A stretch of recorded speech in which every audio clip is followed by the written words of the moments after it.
Ah bah voilà.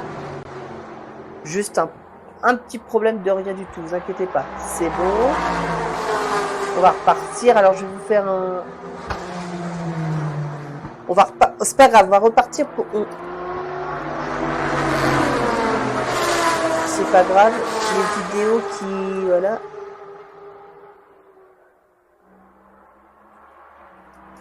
Ah bah déjà, je peux écrire dans mon chat. Excuse-nous, Ron, t'es pas venu sur le bon live.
Et bonsoir tout le monde, excusez-nous pour ce premier faux départ. Si vous êtes sur YouTube, vous n'avez rien vu, mais il y a eu un faux départ. Donc soyez les bienvenus si vous nous rejoignez sur Twitch pour The Pit Lane, le 13e épisode de cette saison consacré au Grand Prix de Belgique à Spa-Francorchamps. On aura beaucoup de choses à dire sur ce Grand Prix ce soir, j'en suis certain. On reparlera notamment de cette polémique. Fallait-il vraiment faire partir les pilotes à 15 heures ou alors la FIA a-t-elle bien fait, par mesure de sécurité, de les faire partir 1h20 plus tard? On donnera tous notre opinion sur cette question. On parlera évidemment de la bataille entre McLaren qui fait rage et qui continue de faire rage avec Piastri qui l'a emporté aux dépens de Lando Norris. Et puis, on essaiera de se projeter également sur le Hungaroring qui aura lieu la semaine prochaine, qui sera le dernier Grand Prix avant la trêve estivale. Pour m'accompagner ce soir, évidemment, Linkin. Salut Linkin.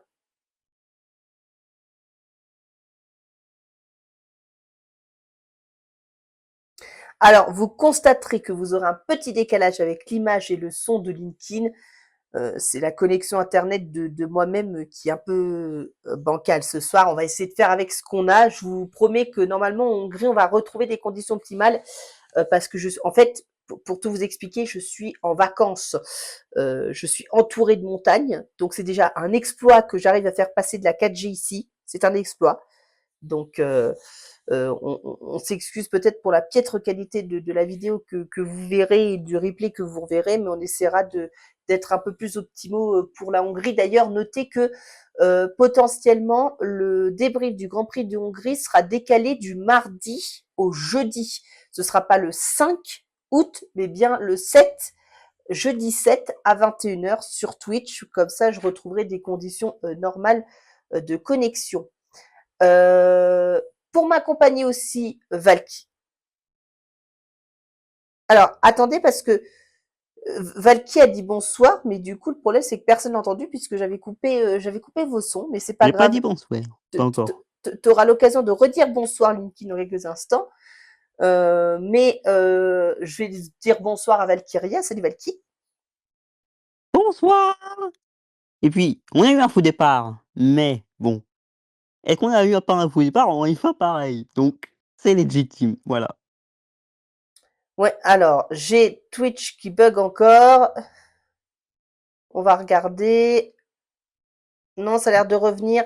Il y aura comme ça peut-être des petites sautes, hein, vous vous inquiétez pas, c'est normal, hein, ne coupez pas le live, c'est tout à fait normal. Sinon, refaites des F5, comme ça va bien se passer. C'est la connexion, voilà. C'est ça. Et ce soir, on a l'honneur d'accueillir un chroniqueur, un nouveau chroniqueur avec nous, en tout cas parce que c'était son Grand Prix national. Vous savez qu'il est tout le temps dans notre chat, il regarde à peu près tous les The Débriefs, tous les The Pit Lane maintenant. Et donc, on est très heureux de le compter parmi nous ce soir. Alors, il est peut-être pas venu sur le bon live parce que techniquement, c'est pas complètement au point, mais on est très heureux quand même de l'accueillir. C'est notre Belge à nous, Rome. Salut Rome. Bonsoir à tous. Bonsoir Val, bonsoir Linkin, bonsoir Valky. Je vous remercie tous de m'accepter pour ce Grand Prix. Bah écoutez, Monsieur Rome, vous nous l'avez demandé avec beaucoup de bienveillance, donc on pouvait pas dire non. Et puis, on n'allait pas quand même pas dire non à un compatriote belge quand même, hein. Ça aurait été, ça aurait été ridicule. On est d'accord. Ouais, Alors, vrai, ça aurait été un peu ridicule. ouais.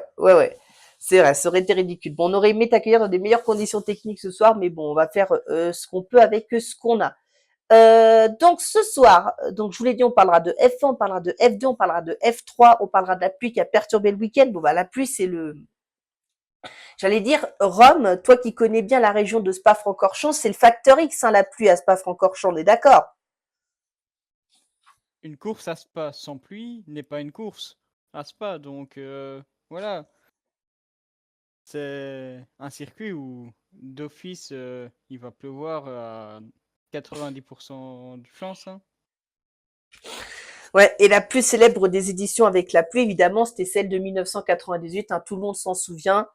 Hein, je vous raconte pas ce qui s'est passé, vous le savez à peu près tous si vous êtes des fans de Formule 1, vous savez à peu près tous ce La qui s'est baston de passé. Schumacher, tout ça. Ouais, Ouais, il y a eu juste ça, quoi. Il y a eu juste 13 voitures au carreau au départ, ce qui ont fait le carambolage impliquant le plus de monoplaces de toute l'histoire de la Formule 1. Salut Ludo. Et c'est pas nous dire hein, si la qualité de live est Des bonne pour favoris au vous. tapis, ouais, mais voilà, quoi, c'est tout. Bon, c'est tout. Donc voilà.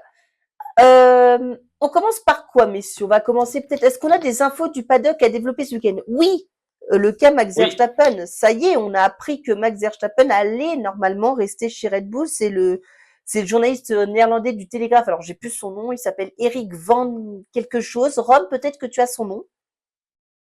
Non, j'ai pas du tout son nom.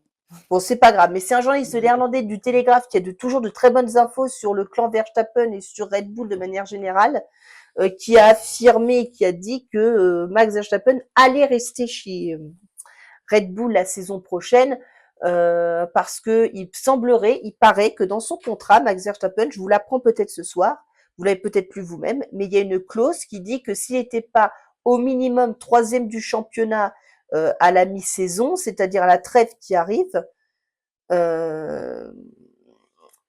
j'adore LinkedIn. J'adore LinkedIn. Je t'adore. Faux frère, va. Donc je disais que Max Verstappen avait dans son contrat une clause qui stipulait que s'il était 3e à la mi-saison, pardon, voilà, je remets les idées en place, ou s'il était 3e à la mi-saison, c'est-à-dire d'ici le Grand Prix du Hongrie, ce qui va forcément arriver parce que Russell pourra pas le dépasser, celui qui est derrière lui, eh bien, il était obligé de rester. Il pouvait pas activer cette clause pour partir. Et il veut pas aller à la guerre avec Red Bull, il veut pas, voilà, il veut pas voir une autre écurie payer des indemnités, vous savez, de rachat de contrat. Donc, on peut considérer de manière sûre à 99% que Verstappen reste chez Red Bull l'année prochaine. Bon, est-ce que vous considérez, chers chroniqueurs, que c'est un peu de bruit, même beaucoup de bruit, pour pas grand-chose finalement? Rome, toi qui est notre ami belge ce soir et puis surtout qui a un peu des mêmes origines que Verstappen finalement, puisque la maman de Verstappen est belge, on est tout à fait d'accord là-dessus. Qu'est-ce que t'en penses? Oui. Que c'est beaucoup de bruit pour pas grand-chose. Ouais. Tu trouves qu'on en a Vu fait que trop? oui, parce que s'il partirait de Red Bull, ça aurait déjà été signé. Ah oui, toi, Regarde par exemple Hamilton l'an passé, ça a été signé dès le début de saison. Verstappen, ça aurait été la même chose. Voilà. ouais. Je comprends ce que tu veux dire. Valky, pour toi, c'est aussi beaucoup de bruit pour rien? Bah, disons que ça fait parler les médias, quoi. Mmh. C'est vrai, ça fait parler les médias. Ça fait des clics, ça fait des titres putaclic, ça fait des miniatures YouTube, ça fait, voilà, quoi. C'est vrai que pour rebondir sur ce que tu dis, pas LinkedIn, Valky et LinkedIn, je donne la parole juste après, tout le monde s'est engouffré un peu dans la brèche hein, dernièrement de Verstappen. Il y avait un peu une Verstappen mania sur le fait qu'il partait. Même tout le monde a scruté. À un moment donné, on a vu, je crois, le bateau de Verstappen avec le bateau de Toto Wolff en Italie. On s'est dit, ouais, ils ont rendez-vous, ils vont signer. Non, c'est dingue.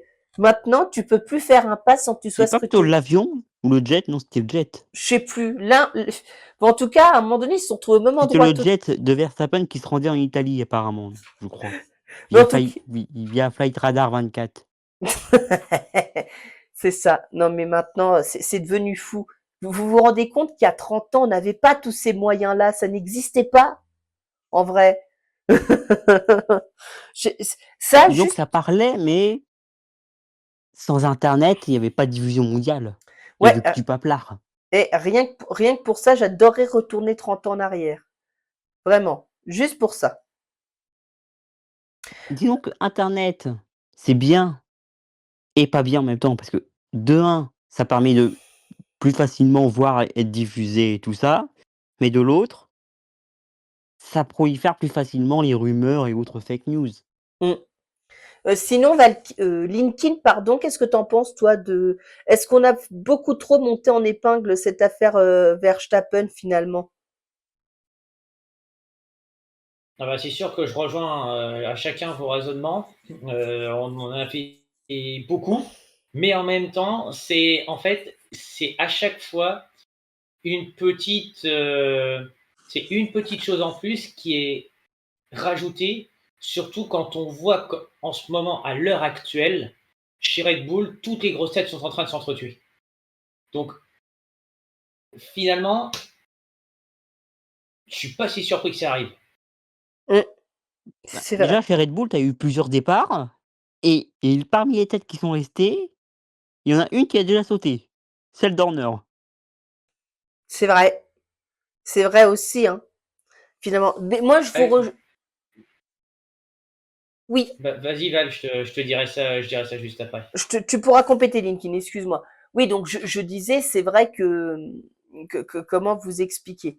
C'est vrai que c'est beaucoup de bruit pour rien et surtout, je pense que ça a mis beaucoup de pression et à Russell, qui était en cours de négociation de contrat avec Mercedes, et puis surtout au pauvre Antonelli, qui s'est certainement demandé ce qu'on allait faire de lui, en réalité, parce que vous imaginez, à peine arrivé en Formule 1, soit il aurait fallu qu'il laisse sa place à Russell, pardon, à Verstappen, soit il aurait fallu, enfin, qu'il se trouve un point de chute, vous voyez, donc pas évident pour démarrer sa carrière. Surtout quand Mercedes te dit croire en toi et puis qu'après, c'est plus le cas, n'est-ce pas? Mais en tout cas, voilà, c'est l'information qu'on peut vous donner ce soir avec une quasi certitude. Hein, Max Verstappen sera normalement chez Red Bull pour la saison 2026. Et si on se Euh, trompe, on a été trompé, voilà. c'est ça, exactement. Euh, Bon, bah, la deuxième info, vous l'avez vu ce week-end, donc Christian Horner, pour la première fois d'une très longue série, bah, n'était pas sur le pit wall. Hein, vous savez qu'il a été viré de Bah, depuis son... 20 ans, pratiquement. C'est ça, il a été viré de son poste de directeur d'écurie après le Grand Prix, donc le dernier Grand Prix qu'on a vécu, c'était le Grand Prix de Grande-Bretagne à Silverstone. On l'a appris le lundi. Il me semble qu'on en avait déjà parlé dans l'épisode précédent, mais moi, Rome, j'aimerais t'entendre sur le sujet Christian Horner. Qu'est-ce que tu en as pensé de la manière dont il a été viré et de comment ça s'est fait? Mon avis sur Horner, comment il a Ouais. été viré, bah, je le Oui. trouve juste tout simplement dégueulasse. Parce que il a apporté 8 titres pilotes à Red Bull et il le vire juste comme ça. C'est complètement con de la part des dirigeants de Red Bull. Tu penses qu'ils auraient dû le garder au moins jusqu'à la fin de la saison 2025, quitte à le virer à la fin de la saison? Oui, pour moi, ils auraient dû le garder jusqu'à la fin de la saison. Pas le virer comme ça, comme un malpropre.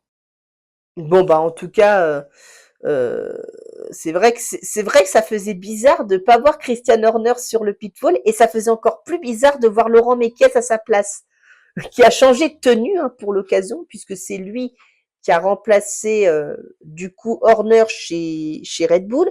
Chez Racing Bull, c'est Alan Perman. Vous le connaissez, Alan Perman, un personnage emblématique de la Formule 1. Alan Perman, ingénieur chez Renault à l'époque, etc., etc.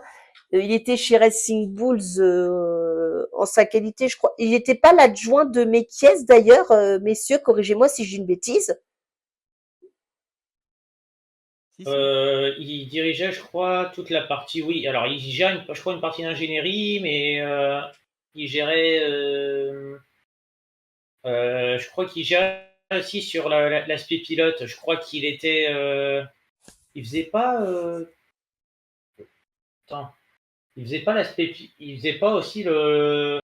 Il dirigeait. C'est pas lui qui dirigeait. Alors c'est pas la filière, c'est pas l'académie. C'est les. Les jeunes, Non, parce que sinon les jeunes, on parlerait de l'académie justement des jeunes pilotes. Là, on parle de sur les points feedback, justement, les journées tests. Je crois qu'ils faisaient un truc, je crois, dans ce genre-là.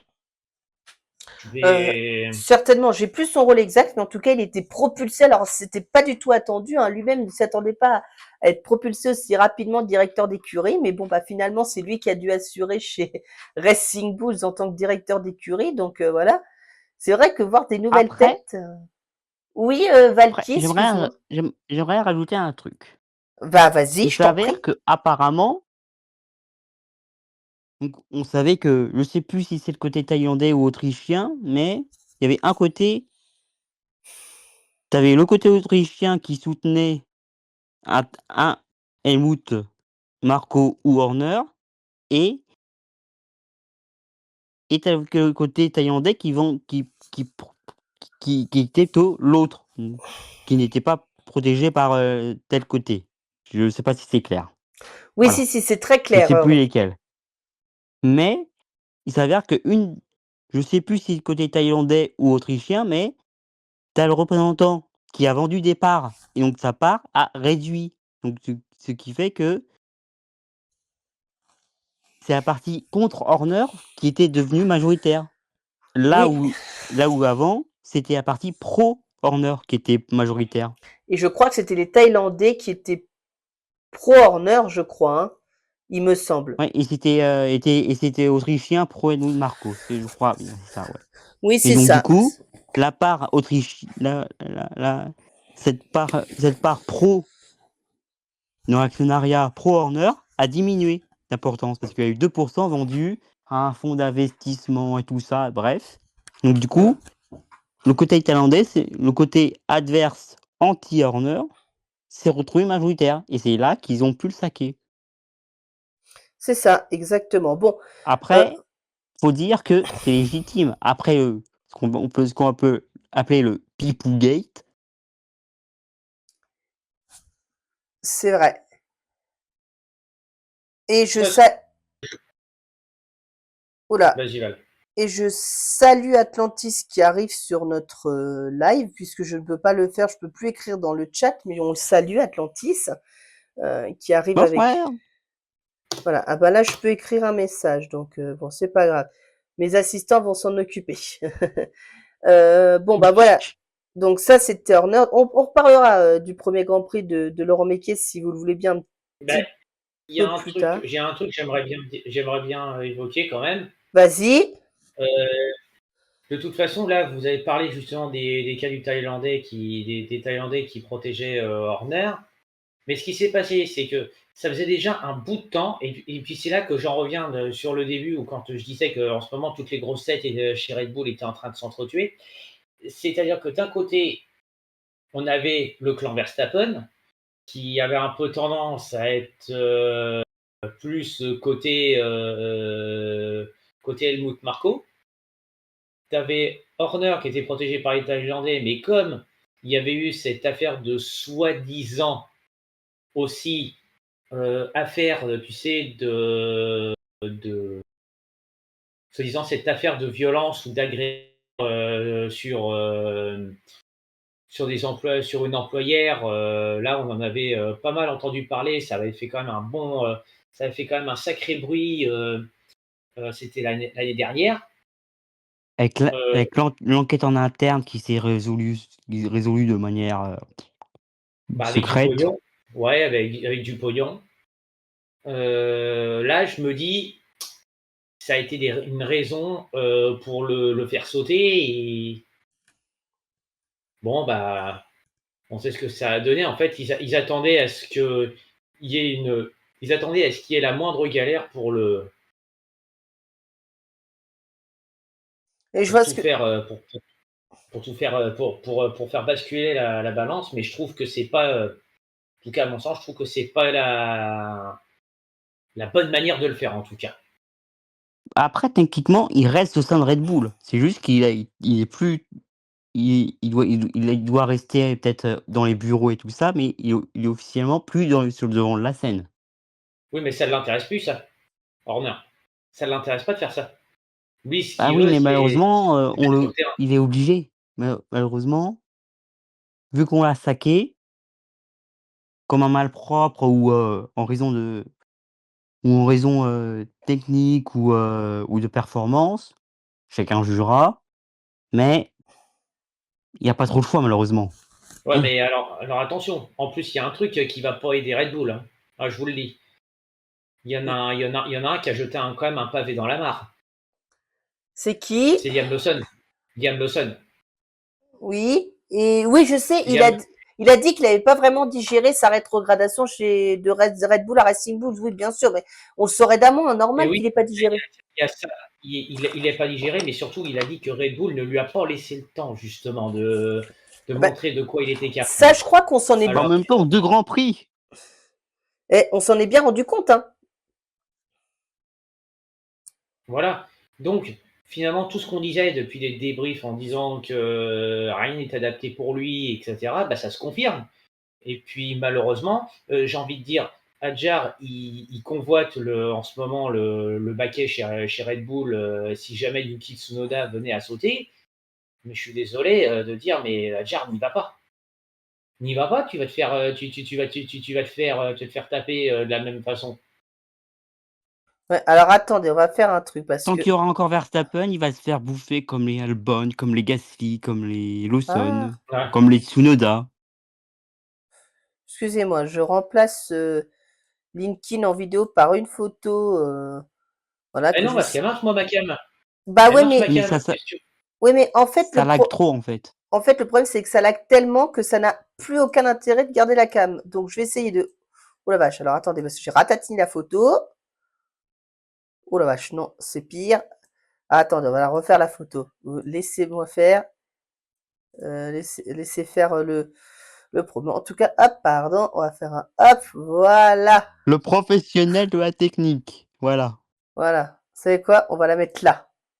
Je vais enlever la cam de notre ami LinkedIn parce que ça n'a plus aucun intérêt de la laisser. Je vais pas vous laisser une caméra laguée. Voilà.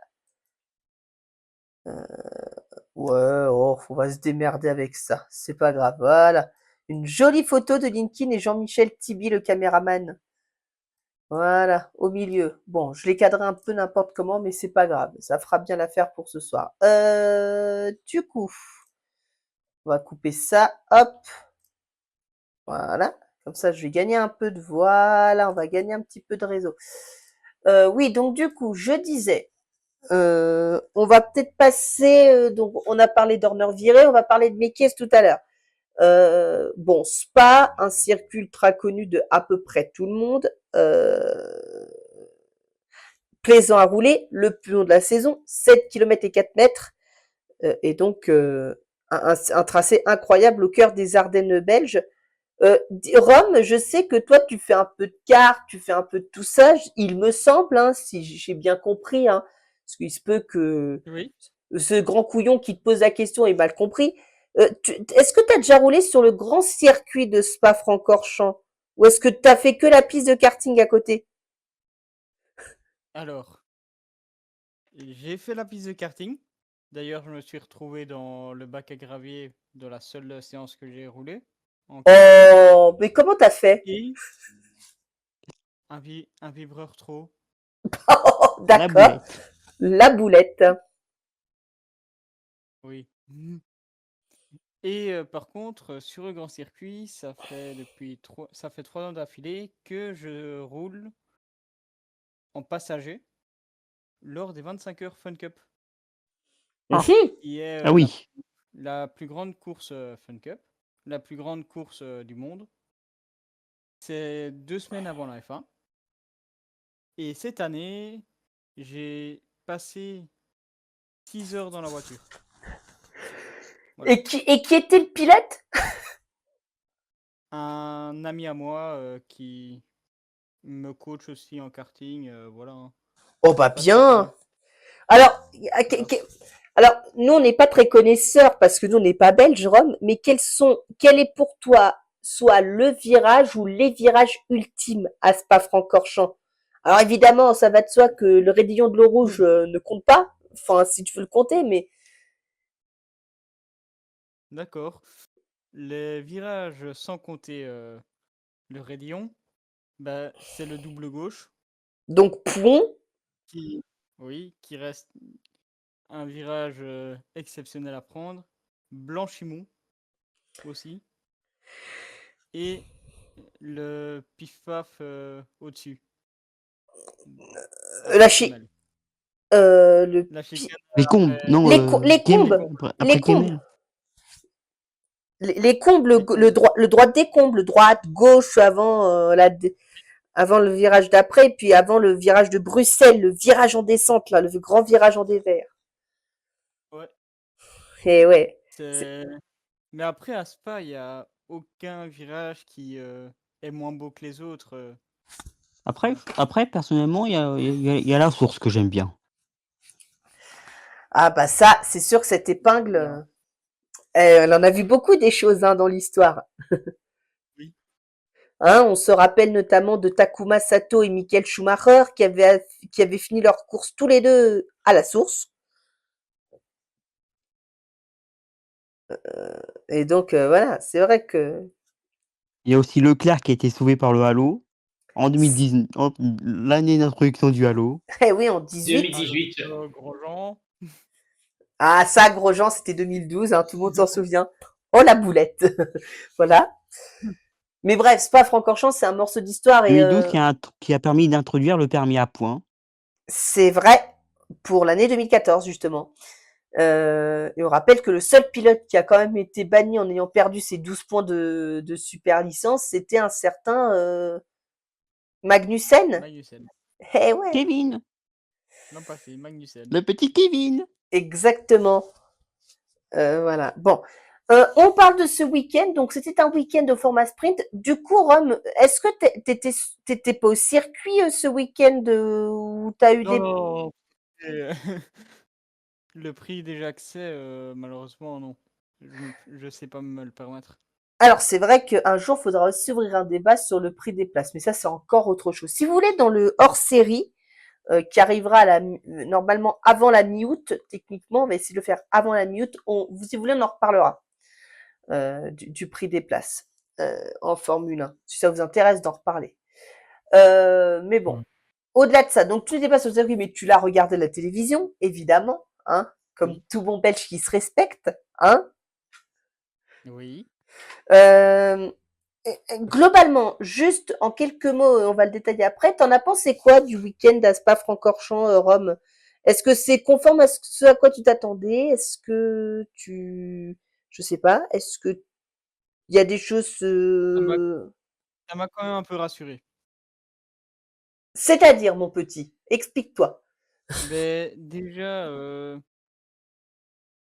depuis 2 semaines, je regarde la météo pour le Grand Prix et quand je voyais qu'ils annonçaient que de la pluie, de la forte pluie et des orages, je pensais qu'ils allaient pas le faire, le Grand Prix.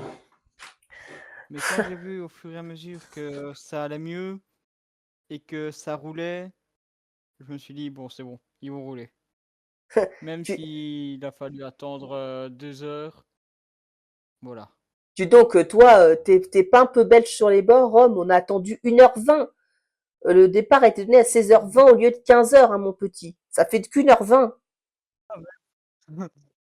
Même si la météo allait, Et, je pense pas que ça l'a rassuré quand même, le et fait d'attendre 1h20. attendez, comme diraient les Belges, ça fait 80 minutes, c'est ça? 80 minutes de retard? 80. Ouais, c'est ça. Attends, 90. Ah bah non, 90 minutes. 90, ça fait 90, mon petit. Oh putain. Bah alors. Bon, les gars, on va arrêter de passer notre temps sur les Voilà. mathématiques. Je pense qu'on a des sujets bien plus importants à évoquer. Allez, c'est parti. Non, oh là là. Mais je fais ce que je veux, monsieur Linkin. Si vous Il n'êtes veut pas, rush, Non, oh mais l'autre. si vous n'êtes pas content, vous partez ailleurs. Attendez, votre point technique arrive dans quelques instants. Finalement, j'allais dire, Rome est une arnaque. Non, je rigole, Rome. On t'adore. Ah, petit oubli, certainement. Donc, au-delà de ça, ça reste un circuit Disons spectaculaire. qu'il est à la belge, voilà. Oui, oh. Puis il a un peu fêté la victoire de Wout dans la dernière étape du Tour de France aussi, donc il y a peut-être de ça aussi. Voilà. on en Euh, parlera après. au-delà de ça, parce que sinon j'en ai un autre qui va me péter une durite. Il y a des écuries qui ont ramené des améliorations ce week-end. Alors du coup, celui qui est notre technicien et qui va nous en parler, c'est son moment. Est-ce qu'il est prêt? Ah bah j'attends que ça. Parce que voici le point technique, monsieur. Votre première photo. Oh, une Red Bull. Le point technique de LinkedIn. Bon, Ah, je crois qu'il y en a un je sais pas ce qu'il a bouffé. Il a bouffé, mais voilà. Enfin, c'est pas très grave. Pas très grave, il y aura du bêtisier là-dedans, hein. Enfin, c'est pas, ça c'est comme d'hab. à vos cognac Alors, chais. on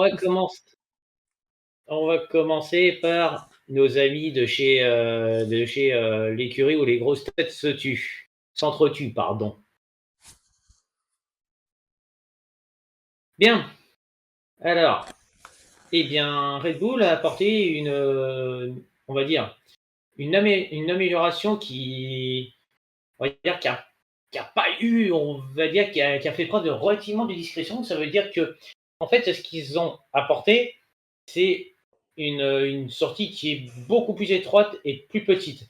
En fait, alors justement, vous allez peut-être sûrement me poser la question pourquoi ils ont apporté cette amélioration. Bah, c'est assez simple. Ça permet d'aider à réduire la traînée et améliorer l'efficacité à l'arrière de la voiture. C'est pas plus compliqué. Mm. Mais est-ce que c'est vraiment une C'est- Pardon, Linkin, excuse-moi, une simple question. Et après, tu pourras reprendre. Est-ce que c'est vraiment une amélioration? Est-ce que c'est quelque chose de spécifique à la Belgique et qu'on pourrait retrouver sur d'autres tracés? Ça, c'est ben, en fait la deuxième solution que tu viens d'évoquer. Il est possible qu'on la retrouve encore sur des prochains Grands Prix, oui, effectivement. Ok. Bon. Euh, Donc ça, c'était donc, pour Red Bull. et en fait, je vais donner une petite anecdote, ça va être rapide parce que je ne l'ai pas mise en photo derrière, mais en fait, Red Bull, c'est on va dire, on va dire légèrement copié McLaren, qui avait à peu près un système justement de capot similaire.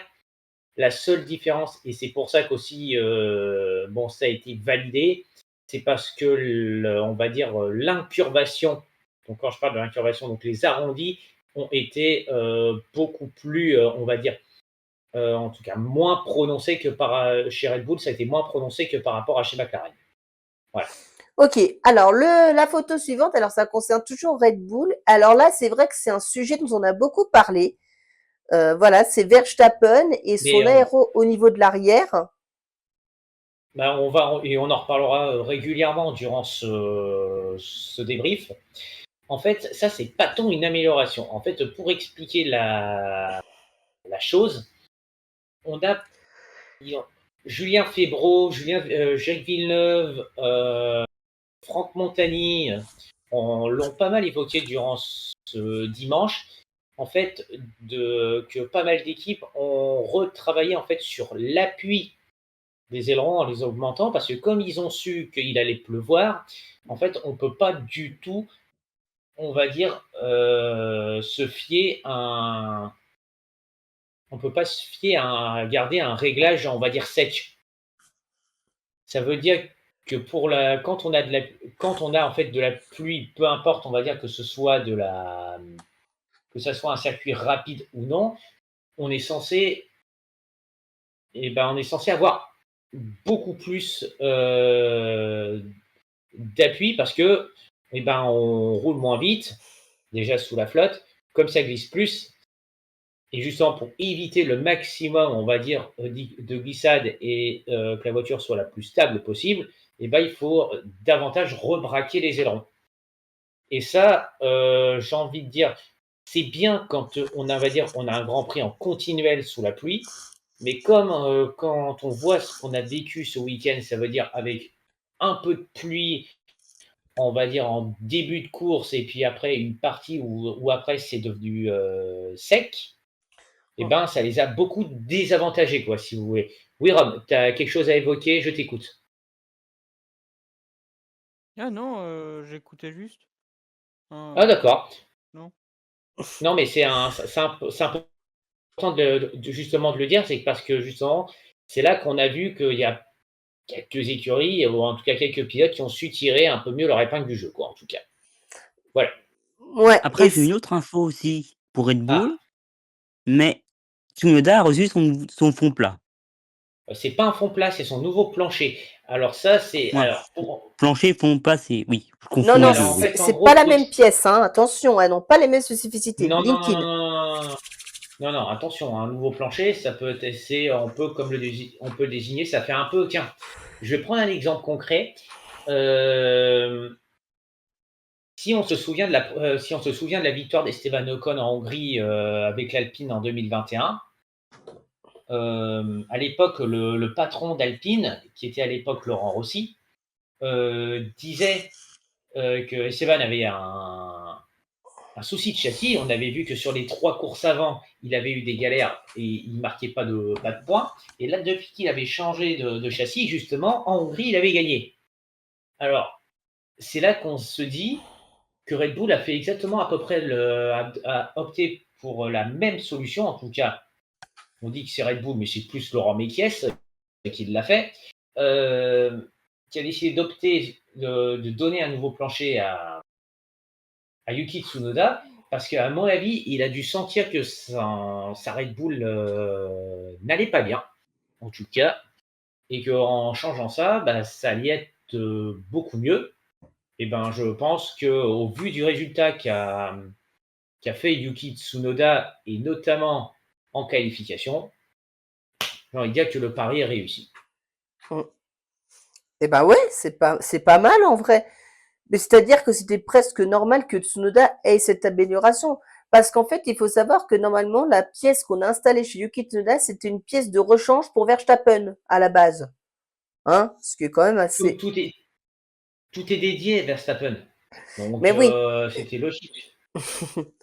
Et j'adore Mekies, je crois que c'est Franck qui lui a posé la question de savoir ou pourquoi il a eu l'amélioration, un truc comme ça. Et en fait, il a dit que c'était normal et que c'était prévu, mais Franck a dit une fois que le Mekies était parti que non, que c'était pas du tout prévu et que c'est lui qui avait imposé le choix de faire ça, il paraît. Mais voilà. Bah, Alors, en même temps, quand on voit que Tsunoda se traînait et que sans amélioration, alors que Verstappen, bon, c'est Verstappen, mais il avait quand même l'amélioration depuis que plusieurs GP, tu te dis, bon, bah, la pièce était, était rodée, moins, pas érodée, mais elle est travaillée, étudiée. Bon, bah, on peut la mettre en face sur Tsunoda, quoi, enfin. c'est vrai. Et le troisième point technique, c'est pour Ferrari, c'est ça. Alors, juste petite introduction et tu reprendras après, Linkin. Ferrari a testé, je crois que je sais plus si c'était au Mugello ou sur leur circuit à Fiorano, avant ce Grand Prix de Mugello, Belgique, exactement. voilà, une nouvelle suspension arrière. Est-ce que tu peux nous expliquer en quoi cette nouvelle suspension arrière est différente de l'ancienne? Bah, en fait, ils ont déjà. Si vous regardez un petit peu les deux photos, que ce soit Ferrari New ou Ferrari Old, sur la nouvelle, eh ben, on s'est aperçu il y a un degré de suspension qui est beaucoup plus, qui est plus grand en fait. Et ça, et ça, c'est vraiment important. Donc, ça apporte un peu plus de stabilité, comme notamment à Spa, parce que en fait, Spa, ce qu'on connaît, c'est un circuit où il faut un châssis qui tient la route avec un bon moteur. C'est un peu le même type de config qu'on a à Suzuka. Donc pour On- ça, et il faut impérativement avoir une suspension un peu plus, qui a un peu plus de négatif, parce que dans ce cas, bah, ça permet davantage d'être facilité, en tout cas notamment au niveau de la stabilité. Puis pour réaccélérer, c'est quand même déjà beaucoup mieux. Donc ils ont testé une suspension arrière, en tout cas une nouvelle suspension arrière, parce qu'en fait, ce qui se passait, et je pense qu'on l'a, je ne sais pas si on peut dire qu'on l'avait, nous, remarqué en tant que téléspectateur, mais la Ferrari, à l'arrière, elle avait beaucoup tendance, depuis le début de saison, à avoir un train arrière, en tout cas, qui n'était pas stable du tout. C'est-à-dire que dans les réaccélérations, ils étaient obligés d'attendre pas mal de temps, et à chaque fois, ils perdaient quasiment environ entre 1,5 à 2 dixièmes d'écart. Quand on regarde un petit peu comment, par exemple, la McLaren ou la Red Bull comment passe sur le même secteur, il y a une différence qui est absolument notable. On prend l'exemple, je vais prendre l'exemple, la pole position qui a été faite là à Spa-Francorchamps, c'était Lando Norris. Si on regarde, on prend un tour de Charles Leclerc et on prend un tour de Lando Norris et qu'on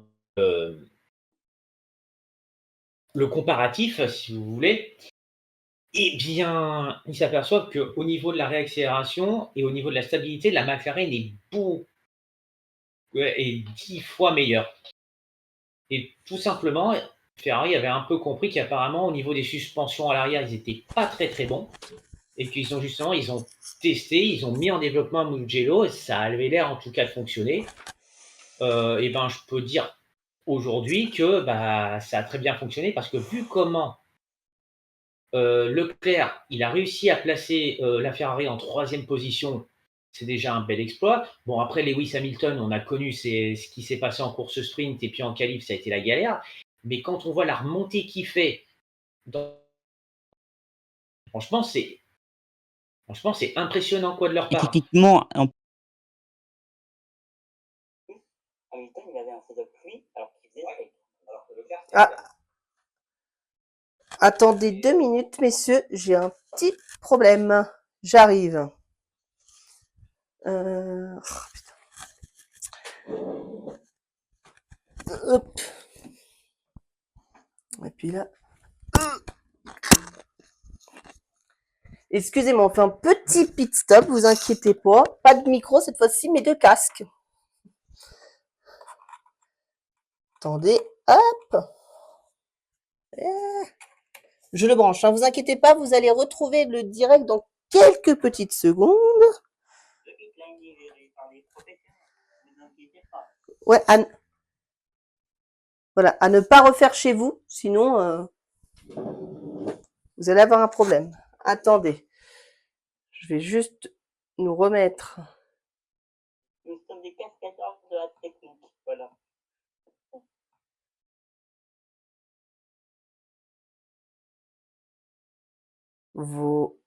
Voilà. Voilà. Attendez, chers amis, ça repart, vous inquiétez pas. Je vais juste nous remettre. Allez-y, on peut reparler, allez-y. Allô, allô. C'est bon, on vous entend. 1, 2, 1, 2. Allez-y. C'est bon, Ah. c'est bon, c'est bon. Alors, Petit problème du coup- technique de du coup- casque. Du coup, pour terminer, eh bien, on avait vu, donc du coup, quand moi, quand j'ai regardé ces deux comparatifs de ces tours-là, eh bien, on voit très clairement cette différence notable. Et bon, je suis content que Ferrari a réussi avec cette suspension arrière à revenir aux affaires. Mais attention, faut pas qu'ils restent quand même sur leur laurier. Et je vais conclure par cette information que j'ai reçue de la part de Jérémy F1, qui dit qu'ils n'apporteront plus d'amélioration justement après Spa-Francorchamps Bah pour non, le on reste va de la pas. saison. Donc à mon Oh. avis, je pense qu'ils préparent 2026. Normal, hein, on arrive quand même à un moment de la saison, on est au mois d'août, il serait temps de, j'allais dire, de choisir Là, un on petit. arrive mi-saison. Or, c'est techniquement là, à la mi-saison, lors des changements techniques, que les équipes arrêtent de développer. Ouais, mais tu regardes généralement, il y a quand même encore à Suzuka, il y a des équipes qui apportent des améliorations. Donc le but, c'était Mais c'est des trucs de. spécifiques à Suzuka, c'est pas des améliorations. Je, C'est juste je des parle. adaptations à Suzuka. Ah merde, j'ai dit Suzuka, mais non, c'est Monza, pardon. Monza, Oh oui, là oui. là. Ouais, c'est des adaptations, c'est une voiture particulière avec des ailerons arrière particuliers qui sont créés juste pour. Alors c'est vrai qu'avec le budget cap, ça peut vous paraître assez difficile, Ouais, t'as le mais son accéléré là. moi, Oui. Oui. D'un coup, t'avais le son en accéléré. Limite en pardon, fois 1.5 ou voilà, je, par exemple. est-ce que si là je pose ma voix, c'est mieux? Oui, Là, c'est un peu mieux, oui. Bon, ok. Alors je vais essayer de la refaire. C'est vrai qu'à Monza, il y a des ailerons spécifiques et des pièces spécifiques. Mais c'est vrai qu'avec le budget cap, c'est de moins en moins possible finalement. Voilà. Est-ce que c'était mieux là? On m'a compris? C'était oui, c'est mieux, mieux. oui. Comme dirait le général de Gaulle, je vous ai compris. Voilà. Bon, sinon pour le reste, oula, hop, Enfin, on peut passer au week-end, là. oui, Oui. on peut passer au Le week-end. Grand Prix de F1 à Spa. Tadang. Alors, on va parler de plusieurs choses. La première chose dont on va parler, bon, bah, évidemment, c'est la course en elle-même, la course de F1, et notamment cette journée de dimanche, hein, qui était vraiment une journée un peu On compliquée fait pas le pour tout le sprint monde. d'abord, dans l'ordre chronologique? Non, j'ai décidé de commencer par les débats, le sujet qui fâche. On parlera du sprint en lui-même un peu plus tard, si vous voulez. Oh, si vous voulez commencer par sprint, commençons par sprint. Allez.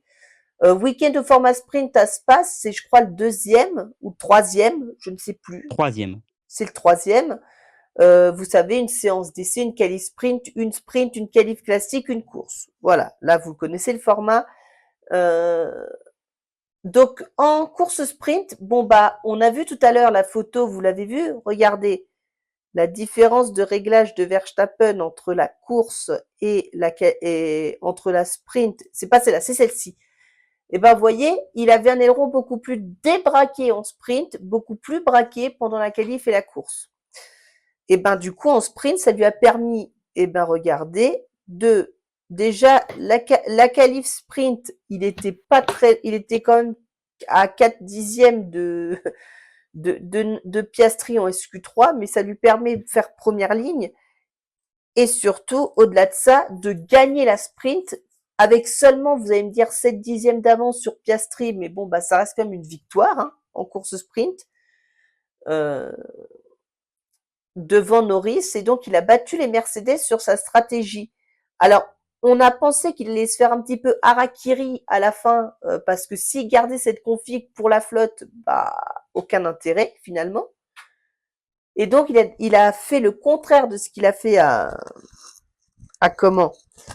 À Silverstone, il a changé de réglage pour mettre un aileron un petit peu plus, avec un peu plus d'appui en qualif et en course. Donc globalement, Verstappen a fait quand même un bon week-end. Je crois il fait donc premier et quatrième, hein, je crois, si je dis pas de bêtises. Attendez, oui, quatrième, c'est Oui, ça. ouais, exact. Il termine à 1,6 seconde du podium, hein, ce qui est vraiment pas loin. Hein. Bon, ça fait quand même 5 Et dixièmes puis les autour de As. prix. Bordel, les As. Alors, les As, pareil, elles avaient fait la même technique, sauf que je crois que pour Ocon, ça n'a pas marché. Enfin, ça marchait en sprint, mais pas en course. Et Bierman, c'est pareil. Ils ont tous sombré, surtout que As, ils ont fait une énorme bêtise. Il leur restait un train de médium neuf pour justement le Grand Prix. Et ils ont mis à Ocon un train de médium usé. Ça peut arriver. La Les boulette. guignols. Comment ça, Rob? Tu traites Ocon de guignol? Attention, hein. Non, non, non. Non. As. Non, As. Bon, on commence peut-être donc la sprint. Voilà, on a écumé un petit peu la sprint avec des points aussi pour Williams. La 6e place, c'est voilà, j'ai plus mon classement en tête, donc attendez, on va le remettre. Et puis Bordeaux et tout était 9 aux portes des points. Ouais, la 6e place de Albon et puis le dernier point pour Isaac Adjar, finalement 8e. Bon bah et puis Pierre Gasly qui a eu malheureusement un problème, il n'a pas pu démarrer la course comme les autres et finalement il a abandonné après 12 tours. Donc voilà, qu'est-ce que vous voulez? Super week-end pour Alpine, hein. Super. Donc bah qu'est-ce que vous voulez, Alpine, on change pas une équipe qui gagne pas, hein. Qu'est-ce que vous voulez que je vous dise? C'était censé être la fierté française, hein. Parce que vous êtes fiers de votre écurie nationale, Linkin et Non, c'est une Valky. écurie anglaise, désormais. Qui préfère marre une cocarde anglaise plutôt que française. Voilà. C'est ça. On t'a pas demandé, Rome, tout à l'heure, parce qu'on t'a pas demandé de te présenter, parce que nous, on te connaît bien, mais tu as Ouais. tu as des pilotes en F1 dont tu es fan, ou des écuries dont tu es fan? Alors, mes écuries que je suis fan, ça va pas étonner beaucoup de monde. C'est Ferrari, Williams, McLaren, Mercedes. D'accord? Rien que ça. Voilà, j'aime aussi Kick, Sauber, Audi, je sais plus quoi. Bah, c'est toujours Kicksober, hein. Audi, c'est pour 2026. Ok. Kicksober. Voilà, j'aime tout sauf Red Bull. Bon, c'est Bon, fait. bah, ça c'est fait. Mais par contre, pour les pilotes, si je dois en choisir que 3, c'est Birman, Albon, Russell. Ouais, donc un rookie et puis 2 pilotes très confirmés. Voilà. Et ben voilà, J'ignorais que ça existait, tes fans de Sauber. J'ignorais que ça existait. bon, on en a trouvé un, finalement. Écoutez, Le seul. Hülkenberg. Oh, bon, c'est la révolution ici sur des briefs. Surtout Hülkenberg. mais l'autre, il fait son canadien. Je savais pas que Stroll avait changé d'écurie. Monsieur Stroll, vous avez changé d'écurie? Vous êtes chez Sauber maintenant? Un tracteur vert, c'est un tracteur vert. Voilà. Mais c'est pas un tracteur en vert, quoi. C'est un anti-chaud, sans Et merde, déconner. Stroll est aussi belge. Oh Ouais, non. Ah, j'adore. Bah tiens, j'en apprends une. Merci, Ram. C'est vrai, Stroll a des racines belges? Mais oui. De quel côté, Oui, oui. le papa ou la maman? À la mer. Ah bah d'accord. Ok. Dis donc. Bon. Alors, du coup, premier débat Techniquement, dans. on a tous des racines belges, même moi. Bah moi j'ai un nom flamand belge, hein, donc écoutez, tout nous ramène à la Belgique finalement, hein. On est d'accord? C'est lointain, mais j'ai des arrière-grands-parents qui seraient belges. Ou plus. Bref. C'est ça. Alors du coup, premier débat dans ce The Pit Lane à 22h passées maintenant, 22h01.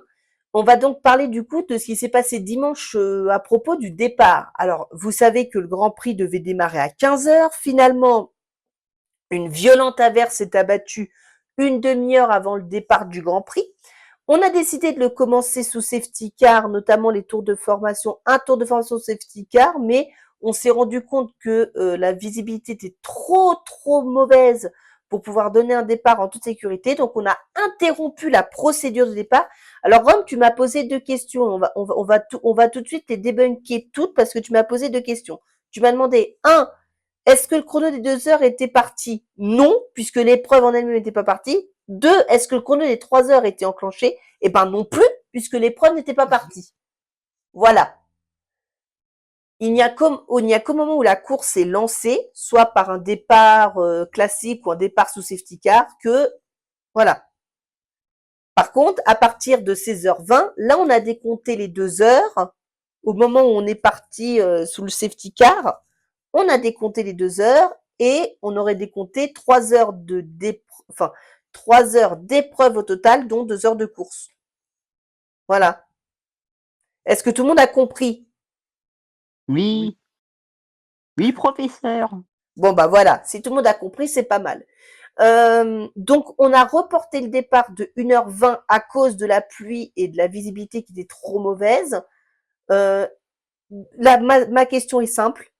Est-ce que selon vous, la FIA a fait preuve d'un excès de sécurité ou alors est-ce qu'elle a bien fait de reporter le départ? Parce que tout le monde n'était pas forcément d'accord, hein, notamment Max Verstappen, lui, il aurait voulu partir à 15h, peu importe les conditions. Hamilton aussi. Hamilton aussi. Euh, vous en pensez quoi, vous? Est-ce que vous pensez que la FIA a fait preuve d'une extrême sécurité, peut-être vis-à-vis de ce qui s'était passé à Silverstone? Ou est-ce que c'était nécessaire ou pas? Je vais commencer par le local de l'étape, du coup, qui connaît bien la pluie belge, Rome. À ton avis, est-ce que la FIA a fait preuve d'un excès de sécurité ou est-ce que justement elle a eu raison de reporter le Alors, départ d'1h20? pour moi, je suis mitigé. Parce que j'étais connecté sur F1 TV et je m'amusais à regarder sur les caméras on-board des pilotes. Et effectivement, ils voyaient que dalle. Ils voyaient à peine le panneau 50 mètres. Mais par contre, ils auraient dû lancer le départ 1 heure. 1 heure après. Quand ça commençait à s'éclaircir, ils auraient dû dire ok, on lance. Ah oui, En c'était gros, c'est-à-dire qu'il y avait 25 mètres minimum, Oui, entre 25 et 50 mètres de visibilité. oui, les pilotes ne voyaient que dalle. Même celui qui est parti en pôle ne voyait pas derrière la safety car. c'était Norris, du coup, hein, qui était parti en Oui. pôle de ce Grand Problématique, Prix. oui. Après le truc, c'est que et là je vais si je permets, ben, je vais prendre la parole et après je passerai à Linkin. Vas-y, Valky, je t'en prie. Ben, le truc, c'est que si, comme le dit Rome, la visibilité était quasi nulle, il y avait aucune sécurité. C'est un peu légitime, mais je trouve qu'ils ont quand même trop tardé parce que pile quand ils ont commencé à avancer, on était en dehors de la fenêtre idéale de météo. Donc, ben, moi je dirais que je suis un peu contrasté aussi parce que on aurait dû ils ont bien fait de ne pas lancer parce que sinon, qui sait qui aurait pu se passer? Que ce soit au Raidillon ou dans Kemmel ou dans n'importe quel virage. Mais de l'autre, ils ont trop tardé parce qu'on était sortis de la fenêtre idéale de météo. Ouais, je vois ce que tu veux dire finalement, mais ça nous a peut-être privé d'une belle bataille sous la pluie dans des conditions un peu dantesques finalement. C'est peut-être ça le problème. Et en plus, ça a bousillé ceux qui avaient changé de stratégie C'est vrai. et de réglage. Linkin, Après, pardon, Rome, si- excusez-moi. quand je regardais la météo, quand ils ont mis drapeau rouge, il y avait un orage qui arrivait sur le circuit. Rome, il nous a porté l'œil, en fait. Bon, Linkin, ton avis sur cette question, est-ce que la FIA fait preuve de trop d'extrême sécurité ou est-ce qu'elle a eu raison de reporter d'1h20 le départ du Grand Prix? Eh ben, je vais être un peu comme vous, c'est-à-dire que je suis partagé. Il y a des choses qui me posent problème quand même. Pour expliquer, alors je vais essayer de pas être trop long parce que alors là, sinon on s'éterniserait. Euh, Moi, j'ai un gros problème, c'est que tu as d'un côté, oui, effectivement, il y en a qui ne voient pas. Il y avait il y a eu de la flotte avec la visibilité, donc d'un côté, ils ont voulu faire preuve de prudence. De l'autre, il y en a eu trop de faits, et en plus, surtout une chose, c'est qu'on n'a même pas osé tenter le choix du pari des foulouettes. Et ça, moi, c'est ce qui m'a un peu énervé, et c'est là où je suis d'accord avec Jacques Villeneuve, qui n'avait tout de même pas tort.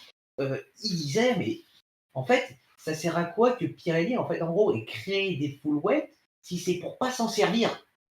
Maintenant, on va dire que maintenant, à chaque fois qu'il va pleuvoir, les pilotes ne courront plus. Un peu comme ce qui se fait en NASCAR. Ou en IndyCar d'ailleurs, hein. On Euh, court pas sous la pluie en oui, même en IndyCar. IndyCar. Oui, et même en IndyCar. Euh, Ouais, oui, mais après c'est en ah, IndyCar et NASCAR, c'est le protocole US qui veut ça. oui, alors, Et en je, NASCAR, c'est spécifique parce que c'est en ovale et donc avec des gros bankings. je suis d'accord, mais pardon, les pilotes de F1, comme l'a dit Jacques Villeneuve, c'est les 20 meilleurs pilotes au monde. Ils ont tous roulé dans des conditions tous dantesques. D'accord? Comment expliquer? Alors, je sais qu'ils ont voulu tirer les leçons, notamment de Spa 98, où il y a eu ce crash à 13 voitures après la source. Mais il faisait un temps bien pire que ça, et pourtant ils ont lancé le Grand Prix. Quand je vais donner un autre exemple, Spa 2021, ok, oui, il n'y a pas eu cette course, mais très clairement, ça, à une époque, ça n'aurait pas été toléré. Ça n'aurait pas du tout été toléré, parce que en plus, il y en a qui vous auraient dit, mais les gars, vous êtes des chipoteurs. Vous êtes des chipoteurs, et je vais vous le prouver pourquoi. Parce que qui se souvient, et je vous parlais, de du chipotage du Canada 77 ou 78. Et qui s'en rappelle déjà quand j'en avais parlé de ça? Entre Oh Jacques là! Valky, est-ce que vous en rappelez? Alors, qu'est-ce qui s'était passé? J'imagine que c'était avec Gilles Villeneuve ou Gilles Villeneuve, Non. non? Alors, regardez la vidéo que je viens de mettre sur Moi, dans le chat. je peux pas regarder, Ça, mais je vais vous expliquer l'histoire. Ça se passe en 77 ou 78. Patrick Depailler, qu'on connaît tous, notamment qu'on connaît maintenant son fils, Loïc, qui est aussi un pilote. On n'a pas de lien Euh, dans le chat. Il y a que des astérisques. et moi, je peux pas le mettre, oh, donc. Ah oui, mais parce que je suis pas modo. Oh, putain, sans déconner. En fait, ce qui s'est passé, c'est qu'à l'époque, on avait dit à Montréal, il y avait ce temps quasiment pareil. Même manière, il flottait comme pas possible. Tout le monde disait à l'époque, les pilotes de l'époque, que ce soit Lauda, que ce soit Villeneuve, que ce soit Scheckter, que ce soit. Voilà, je ne vais pas tous les citer parce que sinon on n'en finirait pas. Disaient, ouais, c'est pas roulable, machin. Patrick Depailler, lui, qu'est-ce qu'il a fait? Les gars, vous êtes des chipoteurs, on va voir si c'est roulable. Lui, qu'est-ce qu'il a fait? Il a dit à son équipe, vous mettez 2 tours d'essence dans la bagnole. Lui, à l'époque, il était sur la Tyrrell. Il a fait 2 tours sous la flotte où il lâche pas l'accélérateur. Je vous dis, il a une perte, mais sacrément une grosse perte de burn pour dire des paires de couilles. Il a fait 2 tours comme ça. Il leur a dit, les gars, c'est roulable. Là, vous arrêtez de chipoter, vous montez dans les bagnoles, on va faire la course. Et ils la avaient course fait la avait lieu. course. Ils avaient fait la course. Donc, je suis désolé de dire, mais ils verraient ça aujourd'hui, mais ils auraient dit non seulement au directeur de course, mais toi, mon gars, t'es une merde, et qu'en plus, il dit, mais les gars, les pilotes, là, vous êtes des chipoteurs. Il dit, mais ça sert à quoi? Vous foutez quoi en F1 si c'est pour pas aussi rouler sous la flotte? Enfin, c'est sympa pour Rui Mais Marquez, partez, hein, quoi. le directeur de course. Hein. Rui, si tu nous Ah entends? oui, mais. Ah oui, Après, le truc, mais. Oui, mais dans ce cas, je suis désolé de dire, mais si les mecs, ils sont pas capables, si aujourd'hui, on n'exploite pas les pneus Pirelli, en tout cas les full wet, on n'a même pas Bah, su, ça n'a même pas été un gain de laboratoire, ils ont fait aucun test. mais C'est en mais fait ils du peuvent pas, gros n'importe quoi. Rome, pas Rome, mais LinkedIn, c'est ce que j'explique depuis plusieurs The Pit Lane. Vous savez ce que j'explique et vous l'avez retenu normalement. C'est un cercle vicieux ce Ptewet parce que personne ne les met en course, donc pas de retour d'information. Pas de retour d'information, donc pas de possibilité de les améliorer. Pas de possibilité de les améliorer, donc on donne le même pneu full wet d'année en année. Et donc, si on donne le même pneu pluie qui fonctionne toujours pas, bah, les écuries ne l'utilisent pas. Tu ajoutes à ça en plus le fait qu'ils en ont droit qu'à deux sets par week-end. Bah voilà.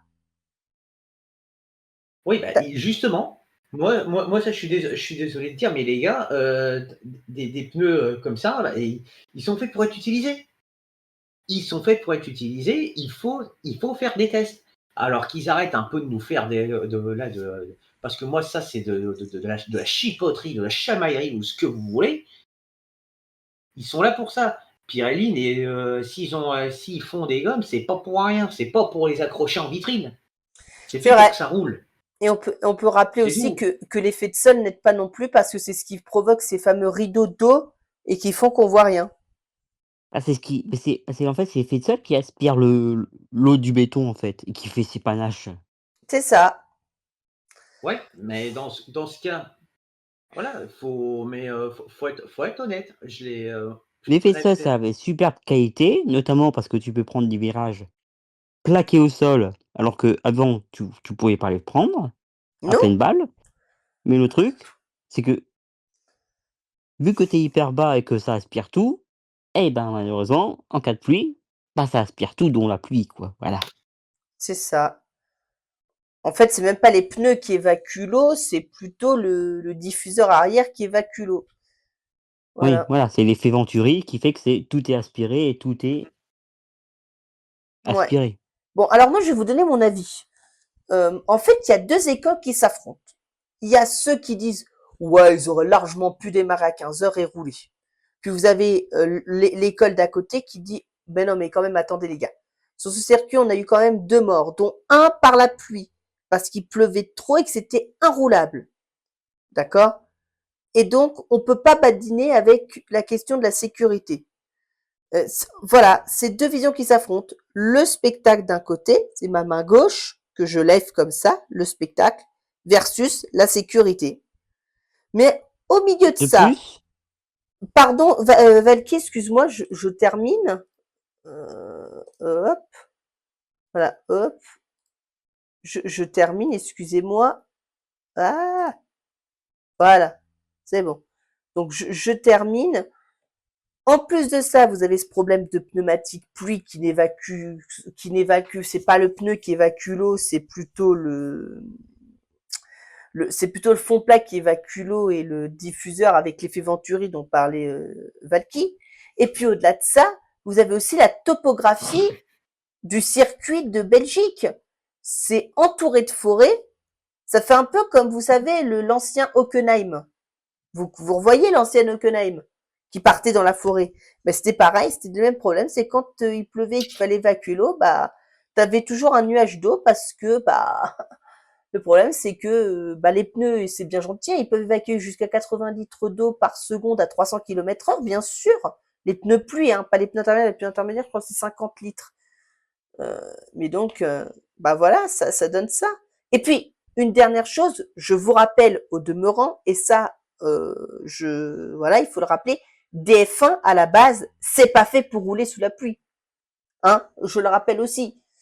Dans leur conception, c'est pas fait pour rouler sous la pluie ou sous la forte pluie.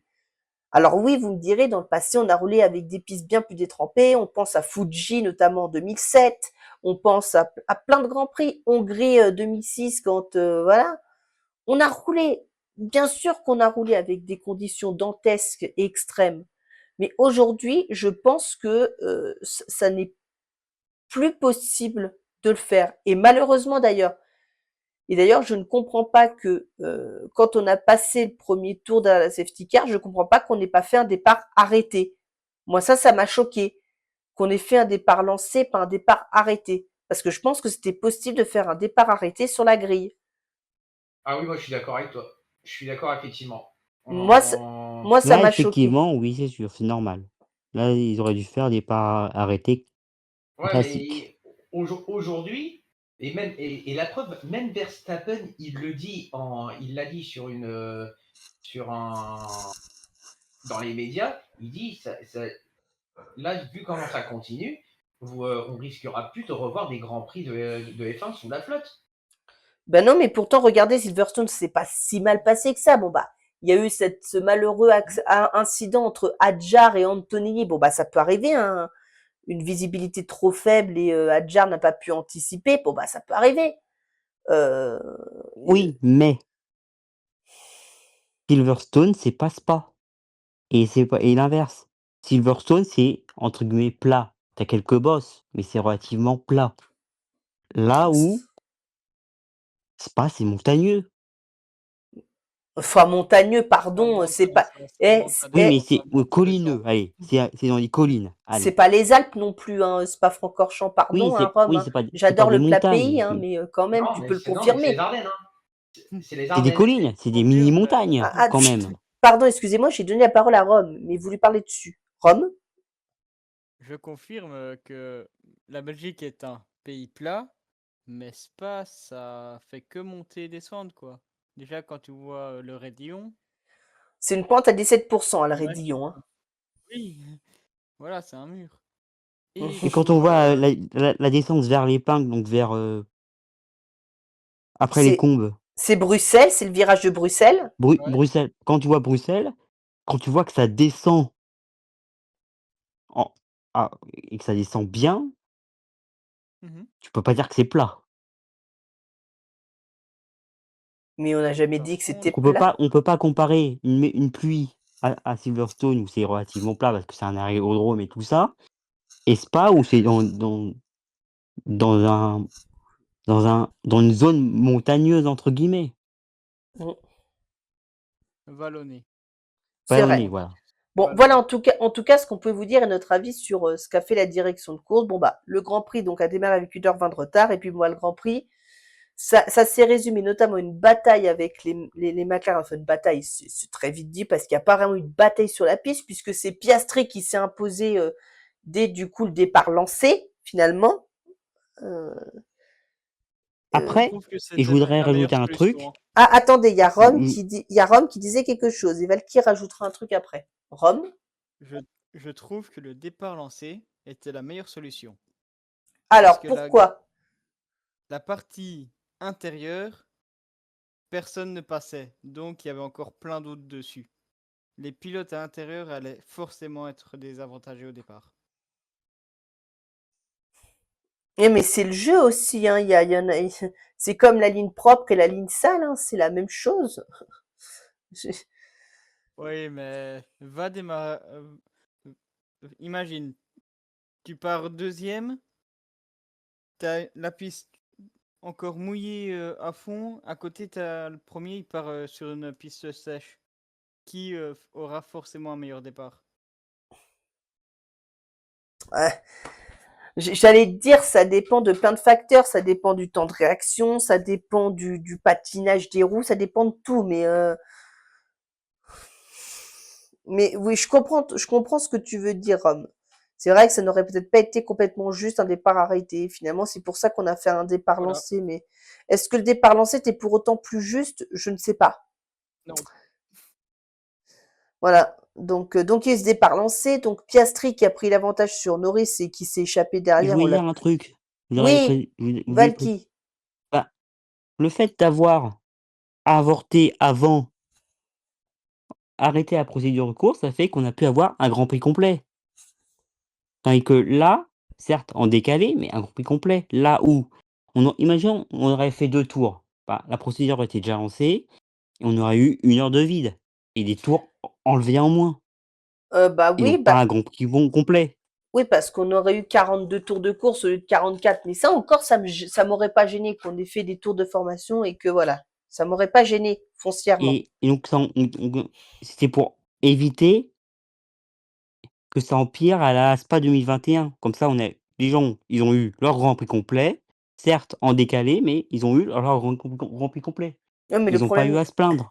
le problème de Spa 2021, c'est qu'il avait plu à verse toute l'après-midi. Il n'y avait pas une seule fenêtre où tu pouvais faire un Grand Prix. Tu vois? Certes, mais dans l'esprit de ce que je viens d'expliquer, au moins, les gens, certes, ils ont attendu, mais au moins, ils ont pas à se plaindre de devoir se rembourser parce qu'ils ont eu leur Grand Prix complet quand même.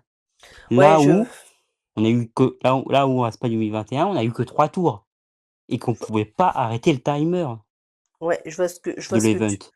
je vois ce que tu veux dire. Bon, on parle des pilotes qui, alors, j'allais dire, dans les gagnants de ce week-end, bon, bah, il y a Piastri, puisqu'il a repris ses aises au championnat. Il y a Hamilton, parce que même si les 2 qualifications étaient très compliquées, on rappelle double élimination en Q1, en SQ1 et en Q1. En SQ1 à cause d'un blocage des roues arrière dans la chicane du bus stop et en Q1 à cause d'une limite de piste au raidillon. Et ils étaient sévères, hein, les limites de piste. Après c'est Spa, c'est Ouais, quand je vois les limites de piste sur, les jeux F1, certes, c'est pas une immense référence, mais tu vois qu'elles sont sévères quand même, les limites de piste. ouais, C'est mais vrai. normalement, au-dessus au raidillon, c'est au-delà du vibreur, c'est pas où les pilotes passaient, quoi. Bah, en fait, la règle en général, Rome, il faut savoir que la limite de la piste, c'est la ligne blanche, qui est Oui. avant le vibreur. Tu vois ce que je veux dire? C'est la règle, en Et c'est fait. 2 roues sur la piste et 2 roues sur le vibreur. Exactement. Où il faut au moins qu'il y ait 2 roues qui soient en contact sur la bande blanche, globalement. L'extrême limite, Minimum ouais. une, minimum une roue qu'on nous apprend, nous, en karting et C'est quand on roule sur un circuit. minimum une, c'est ça? Bah, je pense que ça doit être à peu près pareil, hein. C'est les mêmes standards, j'imagine, en Formule 1. Mais voilà. Mais au-delà de ça, c'est vrai que bon bah Hamilton, il a vécu deux choses un peu sévères, c'est-à-dire blocage de roue arrière. Bon, en sprint, il a fini, je crois, 15e du sprint ou 14e du sprint. Par contre, en course, il a bouffé du lion, notre Lewis Hamilton, là. Il Bah, finit. après, c'est le sprint. En sprint, on s'en fout des points en vrai. C'est. Ah, Le, Vous savez. pas autant parce que je vais pas te mentir une chose, Val, pas Val, Valky. Euh, Tu vois, les quelques points qui sont marqués en sprint, il joue quand même ça joue quand même un rôle important dans le cadre d'un écart au championnat parce que dans ce contexte-là, par exemple, tu vois, Verstappen, ok, il a gagné la course, mais pour le championnat, il sait que c'est grillé. Donc ça lui apporte pas. Ça lui apporte rien. Mais tu prends l'exemple tu reprends ce même cas, mais sauf en 2000, tu prends l'exemple de ça par exemple en 2023 où les Red Bull étaient sur une autre planète, et bah, les quelques points des courses sprint à droite à gauche qui ont été faites, et bah, ça a conditionné tout ce gros écart qu'il avait creusé sur la concurrence. Voilà. ouais, alors, juste pour vous résumer hein, quand même le Grand Prix Oui, mais d'Hamilton. après, Lewis, il est un peu de la vieille école, entre guillemets. Il joue tout sur la course, là où les sprints, bon, s'il peut gagner des points, il va le faire, mais il va faire l'effort. Mais s'il veut pas faire l'effort, il va pas le faire, quoi. Excusez-moi, juste, Hamilton partait 16e donc du Grand Prix et il a terminé en 7e position. Bon, certes, il était à 40 secondes de Piastri, ça veut dire à quasiment une seconde par tour, mais quand tu vois que Leclerc n'était qu'à 20 secondes, c'était dire le potentiel quand même de la Ferrari. Et tu en parlais avec la nouvelle suspension, il apparaît que ça a plutôt bien marché, la nouvelle suspension finalement. Et donc, il a su en tirer profit et le réglage aussi d'aileron a fait beaucoup, je crois. Mais Ouais. voilà. Euh, Ron, sur Lewis Hamilton, peut-être tu voulais dire quelque chose? Non. Non. Je n'ai je n'ai rien à dire à part que c'est le pilotage qu'il a fait est juste exceptionnel et à C'est montrer dans les écoles. c'est vrai. Bah, c'est vrai Euh, qu'il a fait une grosse remontée de fou et il a compensé, en fait, sa sa sa place de départ. Alors et, certes, peut-être que s'il avait débuté bien plus haut sur la grille, il aurait fini bien plus haut en course. Mais vu le setup qu'il avait et la course, comment elle s'est passée, bah, il a été exceptionnel. il était capable de faire jeu égal, je pense, avec son coéquipier hein, maintenant. Je crois qu'il a compris sa voiture finalement, parce que c'était ça son vrai problème depuis le début de la saison, c'était de comprendre la Ferrari. Je pense qu'il a commencé à la comprendre et que maintenant il est Non et puis capable. en interview, on le voit plus souriant quand même, beaucoup plus, reposé et satisfait de ses courses C'est vrai. Bon, ça c'est Comme pour les. on, et ça fait quand même du bien. Ouais, comme on dit souvent, une année pour apprendre. oui, c'est vrai Donc, aussi. Surtout que là, c'est sa première année dans un nouvel univers radical, parce que déjà, quand on voit l'univers F1, la Scuderia est la seule qui est non anglophone C'est vrai aussi. C'est vrai aussi, t'as raison. et Et donc forcément, il faut s'habituer à parler un nouveau langage au quotidien. et qui que c'est pas germanophone, ça? Non, C'est pas basé en Suisse? je, ça- Enfin, c'est, Kick, je pense que Kick, c'est anglophone vu que c'est une wheel, mais comme tu as InWheel, c'est c'est en en Suisse, Suisse, hein. mais comme tu as des Ouais. ingénieurs de partout, c'est majoritairement anglophone. Tandis que Oui, chez mais la si Scuderia, les bases de l'écurie, c'est à InWheel, c'est en Suisse, donc elle est suisse.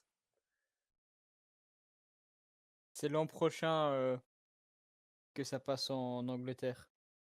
oui, Et mais une voilà, wheel techniquement reste. c'est vrai.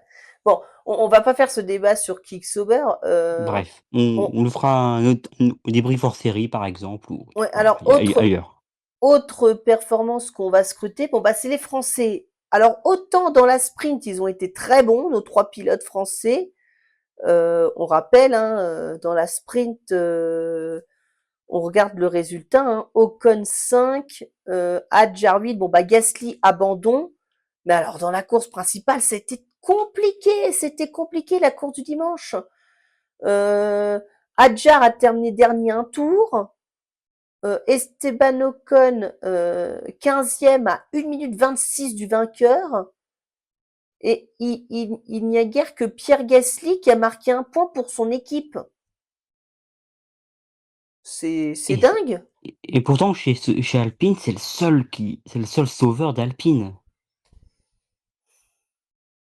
Non, mais c'est dingue quand même cette contre-performance. Bon, alors Ocon, on vous l'a expliqué, c'est une boulette de l'équipe. On lui a mis un train de pneus usé en course, on lui met un train de pneus neuf. Voilà. Mais alors Adjar, là, c'est Racing Boost qui s'est complètement trompé au moment de l'arrêter. Ils l'ont arrêté trop tard. Au même titre qu'Ocon, au même titre que. Et donc, il s'est retrouvé voilà, faire une course vraiment derrière. Et puis Gasly, il a profité de tout ça pour marquer un point. Alors certes, les kicks marquent 6 points aujourd'hui. Elles sont 8 et 9.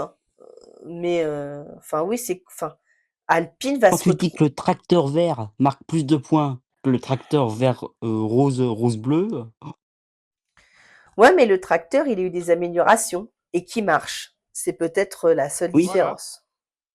et c'est mieux géré aussi. Parce que quand tu as Jonathan Whitley dans ton écurie, voilà.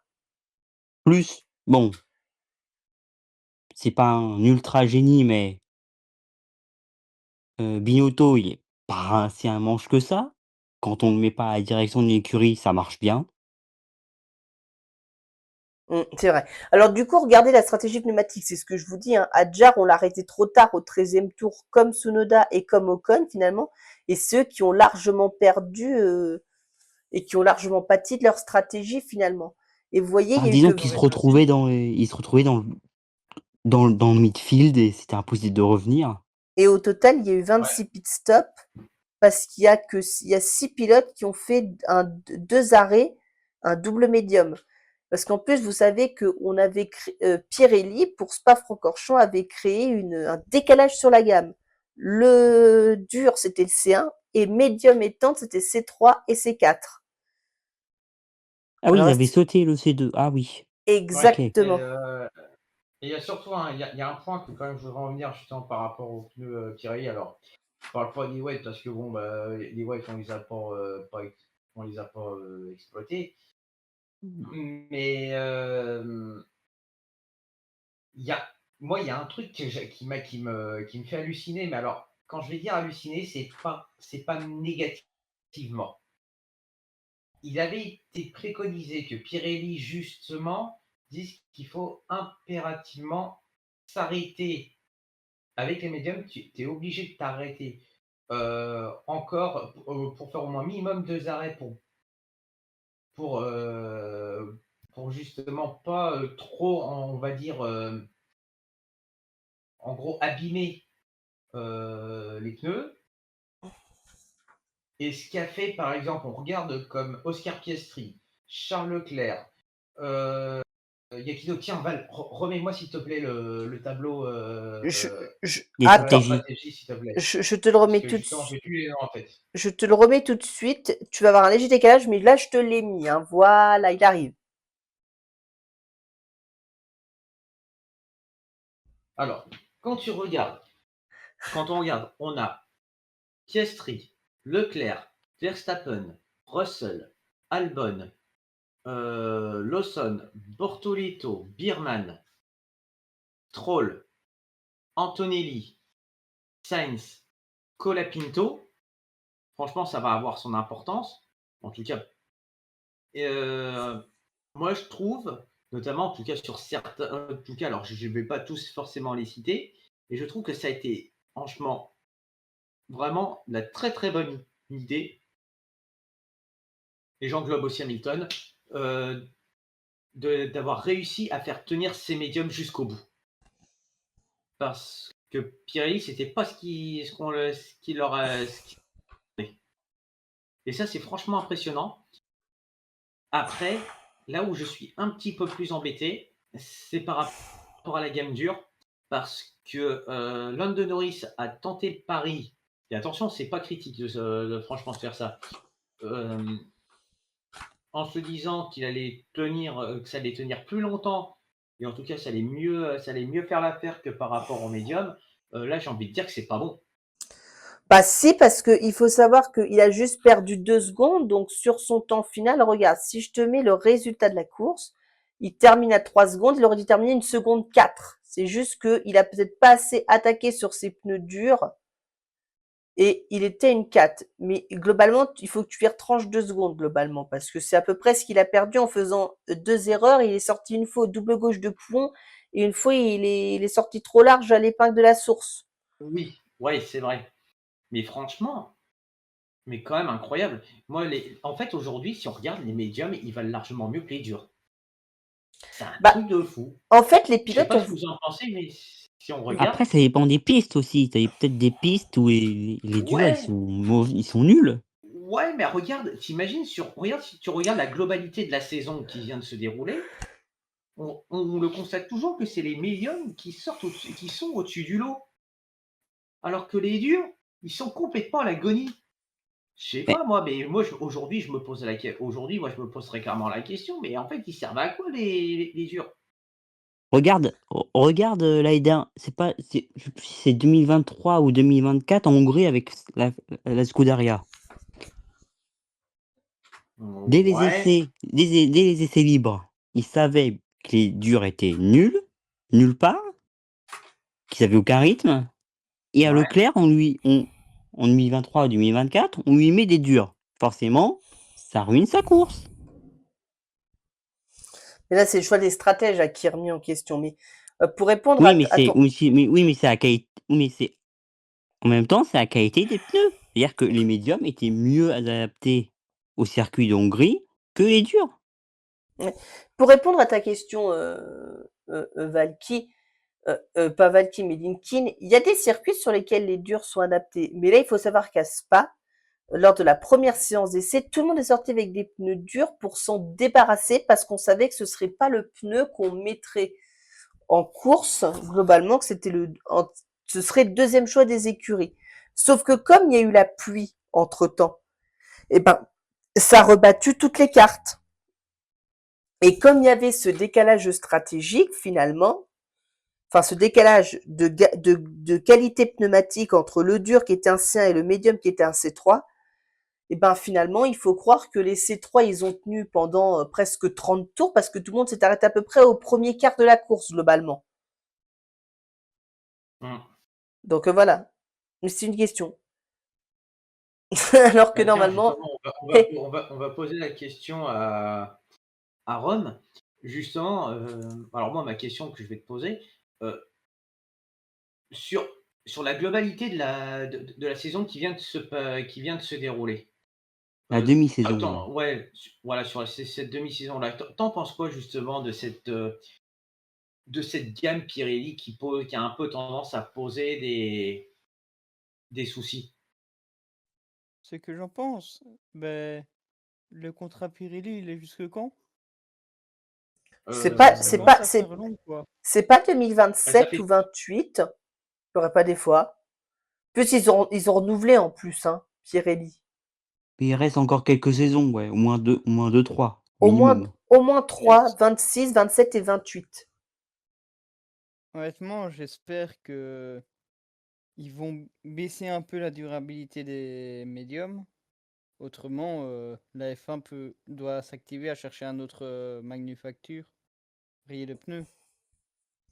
Parce que là, ça devient de la rigolade, quoi. Ouais, mais tu mettrais qui? Qui aurait envie de s'engager en Michelin? Formule En coup, qui aurait envie aujourd'hui de s'engager en Formule 1 avec tous les problèmes qu'il y a et tout ça? Qui aurait envie de s'engager? Avec le cahier des charges beaucoup trop exigeant C'est et ça. peut-être parfois peut-être contradictoire sur certains points. Parce que Michelin, ils y retourneront jamais parce que eux, leur but, c'est de faire un pneu compétitif, pas un pneu endurant. mais quand on regarde les différents autres championnats, il y a Bah, tu la des FE qui est équipes. en Cook. Mais oui, voilà, faut prendre les pneus de la FE. La marque de pneus de la FE, Hankook. Après tu Goodyear qui est pour les GT3 Après, et LMP2. t'as Firestone qui est le fournisseur des pneus de l'IndyCar. Oui, mais Firestone, c'est une des branches de Bridgestone.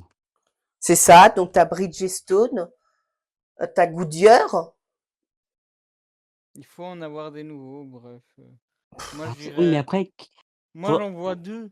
J'en faut vois qu'il deux faut qui que pourraient ce soit venir. faut que ce soit un gros constructeur de pneumatiques mondialement connu Goodyear. et qui ait les capacités financières et matérielles pour faire les pneus. Eh ben, Goodyear. Ah ouais, mais le truc, c'est que Goodyear, comment dire? En NASCAR, c'est compliqué Goodyear parce que tu as certains circuits où les pneus sont nulle part qui pètent. Et alors, il faut savoir, pardon, Valky, excuse-moi, mais il faut savoir que dans les années 90, Goodyear était un manufacturier de pneus de la F1 avec Michelin. D'ailleurs, il y avait une compétition Oui, mais Goodyear-Michelin. Années Euh, 97 oui, euh, notamment. euh, ils étaient aussi en concurrence avec Pirelli, Goodyear.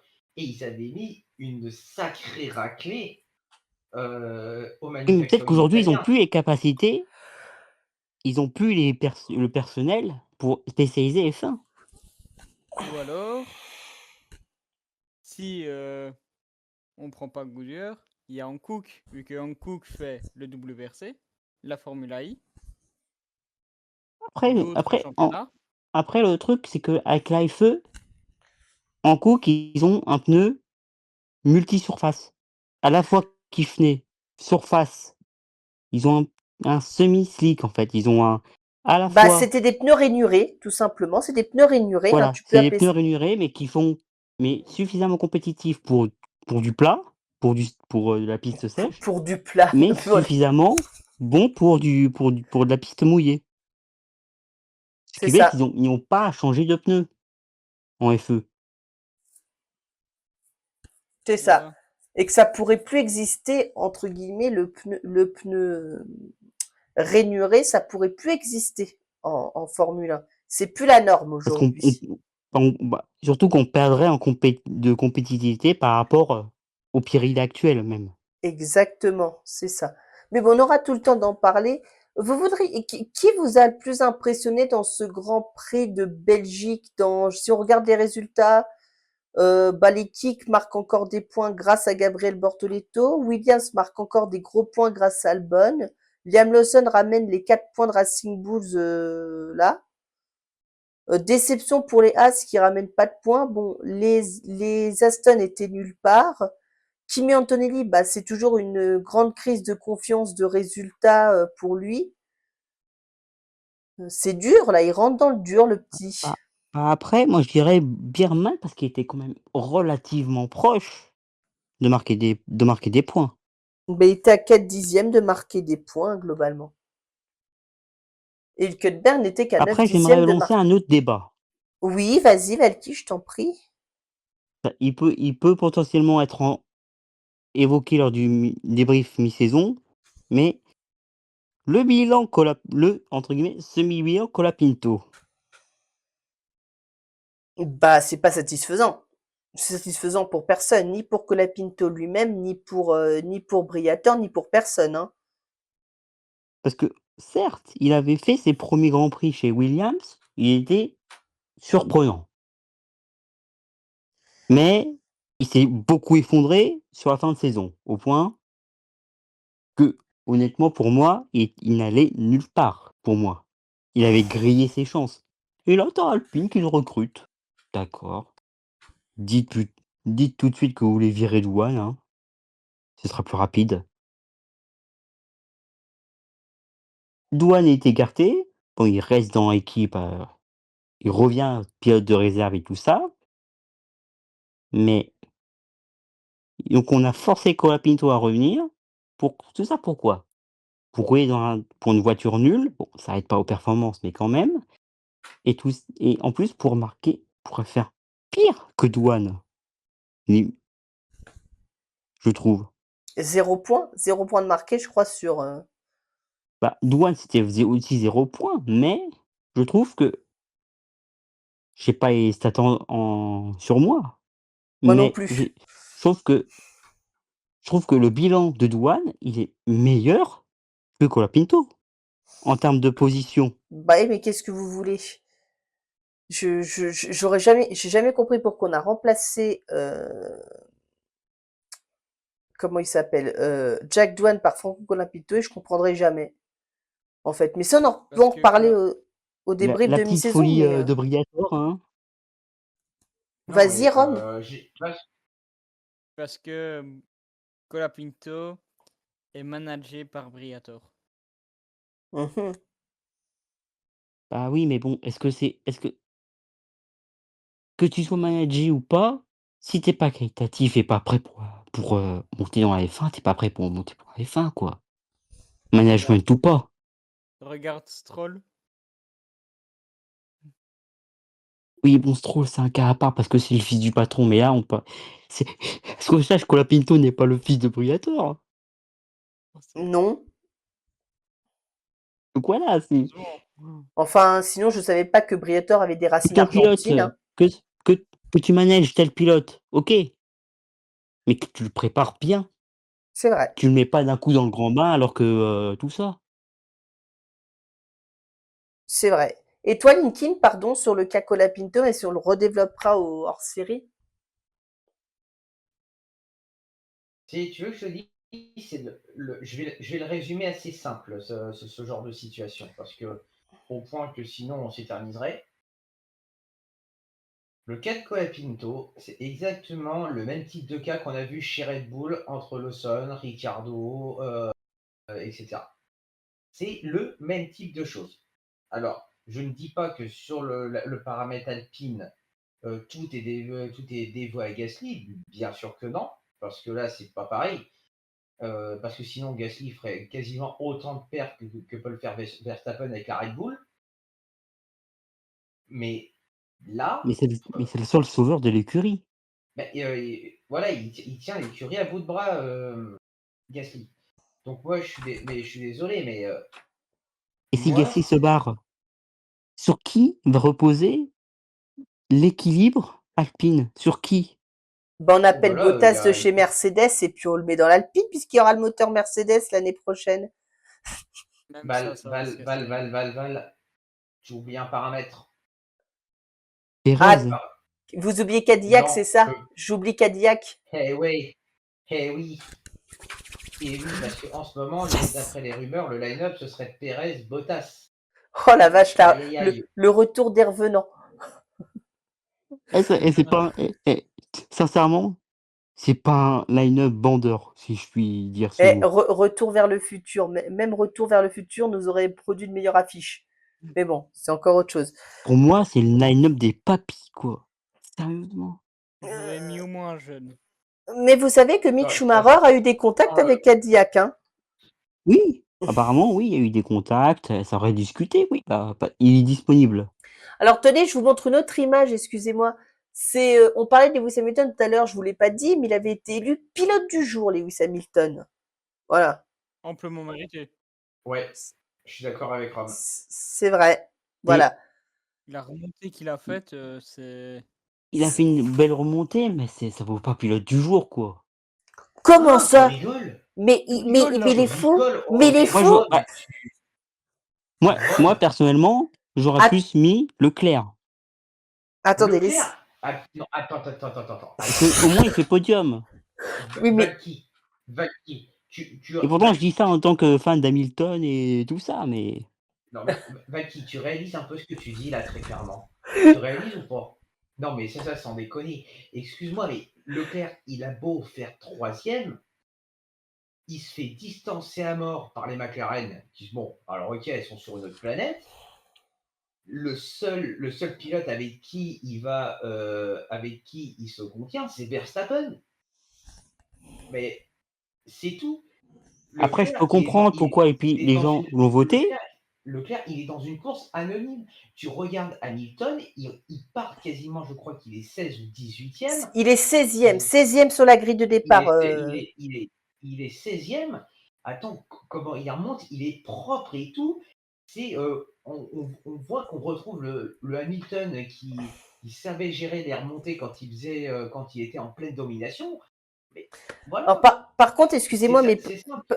Linkin, pardon, mais pour abonder quand même dans le sens de Valky, il a été aidé aussi par le fait qu'il a anticipé son arrêt pour passer à des pneus slick. Hein. C'est lui qui a forcé Ferrari à lui mettre des pneus slick. Hein.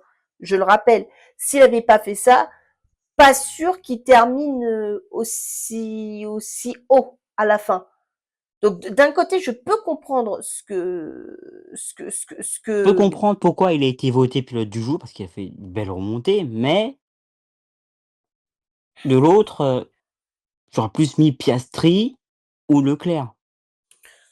Piastri, excuse-moi, Oscar Piastri, regarde ce qu'il a fait. Il a réussi à faire un meilleur départ que Norris. Norris. Il l'a littéralement enfumé après sur tout le reste de la course. On ne l'a plus revu, Oscar Piastri.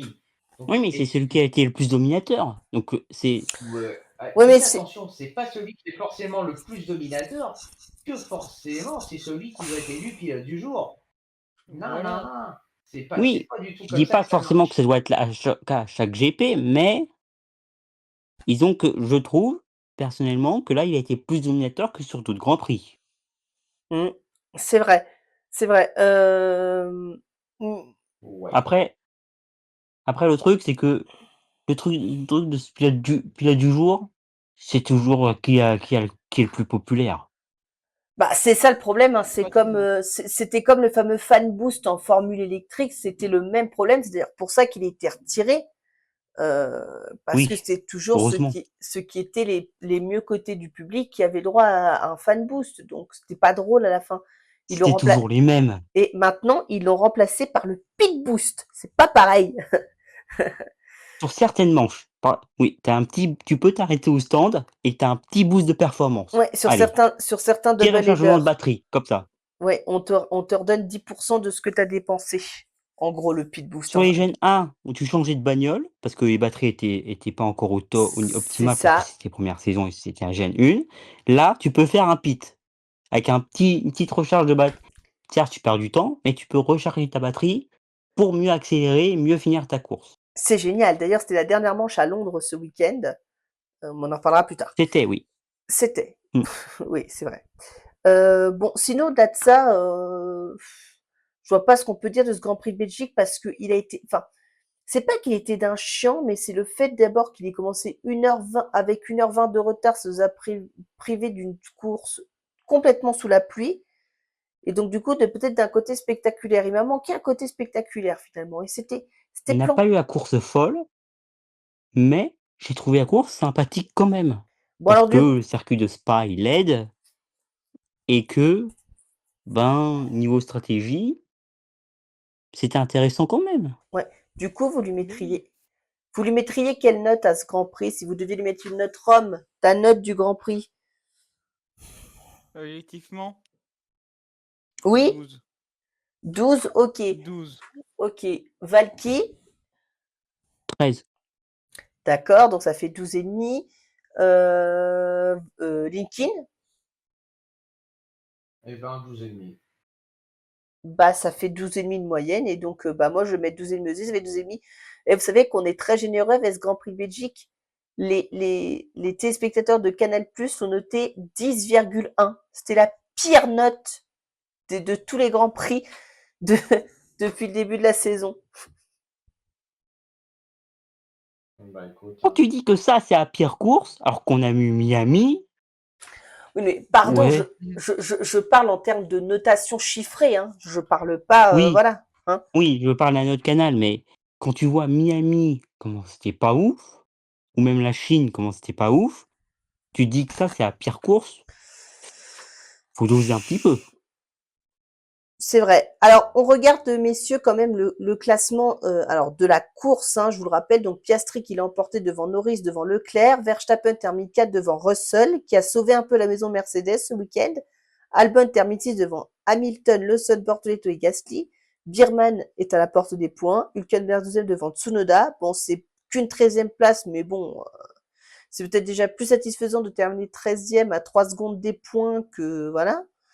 Stroll 14e devant Ocon, Antonelli, Alonso, Sainz, Colapinto et donc Adjar qui est le dernier à un tour. C'est vrai qu'on n'en a pas parlé des Aston, mais ça a été un week-end désastreux. désastreux. Bah, c'était nulle part, comme la plupart des grands prix, Aston Martin, j'ai envie de dire. C'est ça. Rome, Aston Pour moi, Martin, c'est pas là, ch pour moi, c'est pas choquant. C'est dans la at- droite lignée de leur performance, nulle part. attendez, je voudrais quand même recueillir l'avis de Rome sur cette question d'Aston Martin. C'est quand même dingue de se retrouver aussi bas dans les tréfonds du classement quand il y a encore 1 an et demi, tu jouais les podiums. Ah, elles ont roulé?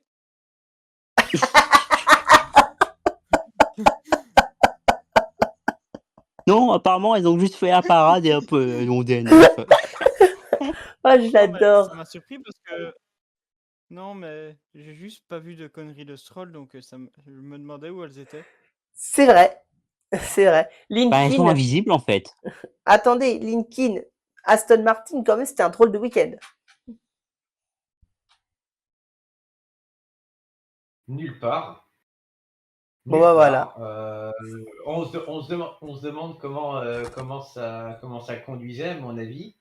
Je pense que Stroll, il conduisait un coude à la portière et l'autre main en train de bouffer son pancakes. Ensuite, et puis Alonso, lui, il fait ce qu'il peut, mais Bah, ils conduisaient façon grand-père, on veut dire. Allez, hop. C'est ça. c'est compliqué, hein, mais voilà. Hein. Ouais. Bon, alors, Pendant, oui, attends, quand tu es sur F1 TV, tu as accès aux radios des équipes. Aston Martin. J'étais sur la vue de Stroll. Et à un moment donné, tu as son ingénieur qui lui dit pour après la course, tu veux manger quoi hamburger, frites? non. Oh, Si, si. le Oh, scoop, oh le la commande scoop. McDo, non, Burger King, la commande Burger King Oh, au quick, oh, en pleine course. oh, c'est pas possible. On a vraiment, oh, j'aurais trop aimé qu'ils diffusent ça à la télévision. Ah bah déjà que, alors, il y a un truc que je voudrais quand même souligner parce que franchement, c'était pour moi, je trouve ça c'est l'une des plus belles choses qu'on ait vues ce week-end. C'est comment Canal Plus est réussi à meubler Ouf, oui. en faisant visiter à la télé des endroits qui sont pourtant interdits d'accès Ah bah ça, c'est Dans les par le forcément. motorhomes. CSA. Et honnêtement, merci Franck Montagny, merci Julien Febvre, merci Jacques Villeneuve, mais là, je vais te dire, en tout cas pour ma part, mais je me suis régalé. Je sais pas La comment visite des vous l'avez motorhomes, c'est pris, quand même sympa, quand même. Il ah paraît que ouais, vous, ah ouais. il paraît que vous êtes régalé aux frais de la princesse, hein, c'est ça? Je vois pas ce que tu veux dire, mais bon, c'est pas grave. Quel frais de la princesse. Bah, c'est Bibi qui vous a permis de regarder le Grand Prix, hein. Ah oui, bon bah écoute, Val, on te remercie, mais de toute façon, il y a pas que nous qui tenons à te remercier parce que j'ai eu quelques commentaires de la part de certains des abonnés que je suis venu récupérer pour les faire follow ici pour qu'ils puissent avoir quand même accès à la F1 aussi. Ils m'ont quand même touché un mot en disant franchement qu'ils me chargeaient de les remercier de leur part. Eh Donc, ben, tu as Damien, tu as Clo-Clo, tu as tout ça, ils sont ouais, contents. Quoi. y a pas de souci. Bon, alors attendez, je vois que notre live fait des petites sautes, donc on va vite terminer, hein, parce que sinon on va avoir un problème. Bon, bah, on va passer au feeder. F3, F2, le Bah, débrief. alors non, Ah bah, parce que, Looping. alors, F3 on risquera pas de parce que la course a été annulée. Alors, hein. alors je suis désolée, on a eu un petit problème technique. On va retrouver nos amis dans quelques instants. Juste, vous le voyez, le classement des pilotes. On a donc Piastri devant Norris, Verstappen qui est assuré de terminer troisième à la mi-saison devant Russell, Leclerc et Hamilton sont 5 et 6 devant Antonelli, Albon, Hülkenberg et Ocon. Et du côté des pilotes, des constructeurs, on a McLaren qui est devant Ferrari hein, très largement, Mercedes est toujours troisième devant Red Bull, on a Williams qui est toujours cinquième devant Kik, Sauber, Racing Bulls, Aston Martin et As qui se tiennent en 8 points les 4 écuries. Et puis ensuite, il y a Alpine avec 20 points. On passe désormais au Feeder Series avec donc la F3. Donc, vous n'avez vu qu'il n'y avait qu'une seule course. On va retrouver nos amis dans quelques instants. La course sprint, pas la course principale. Et je trouve que c'est dommage qu'ils aient pas inversé les deux au vu des conditions climatiques du dimanche. On a donc Noah Stromstedt qui l'a emporté devant Hugo Tchoukou et Wurtz. On a Tsolov Katrin devant Kamarin, Trapovasak, Stenson, Delpino, Bader et Freddy Setter. Et du coup, les classements ne bougent pas beaucoup. On a toujours Kamara qui a 28 points d'avance sur Tsolov. Et on rappelle que s'il marque 9 points de plus Kamara que Tsolov le week-end prochain en Hongrie, alors il sera champion du monde avant la manche finale à Monza. On a toujours 2 Français dans le top 10, hein, Théo Finel 7e avec 58 points et Sandro Giusti 8e avec 55 points. Et donc au classement constructeur de cette Formule 3, Trident est toujours en tête devant Campos, MP, Van Amersfoort et Hart. Dernière écurie, c'est Dams. On regarde les résultats de Formule 2. Alors en Formule 2, je sais qu'il y a un pilote belge dont notre ami Rome est pas très fan, il s'appelle Cordil. Bon bah du coup, Cordil, il a quand même marqué un point ce week-end hein, en course principale. Voilà, il a failli être prophète en son pays en course sprint, mais ça n'était pas le cas. Merci Victor Martins. Martins, Un Martins, vrai sauveur.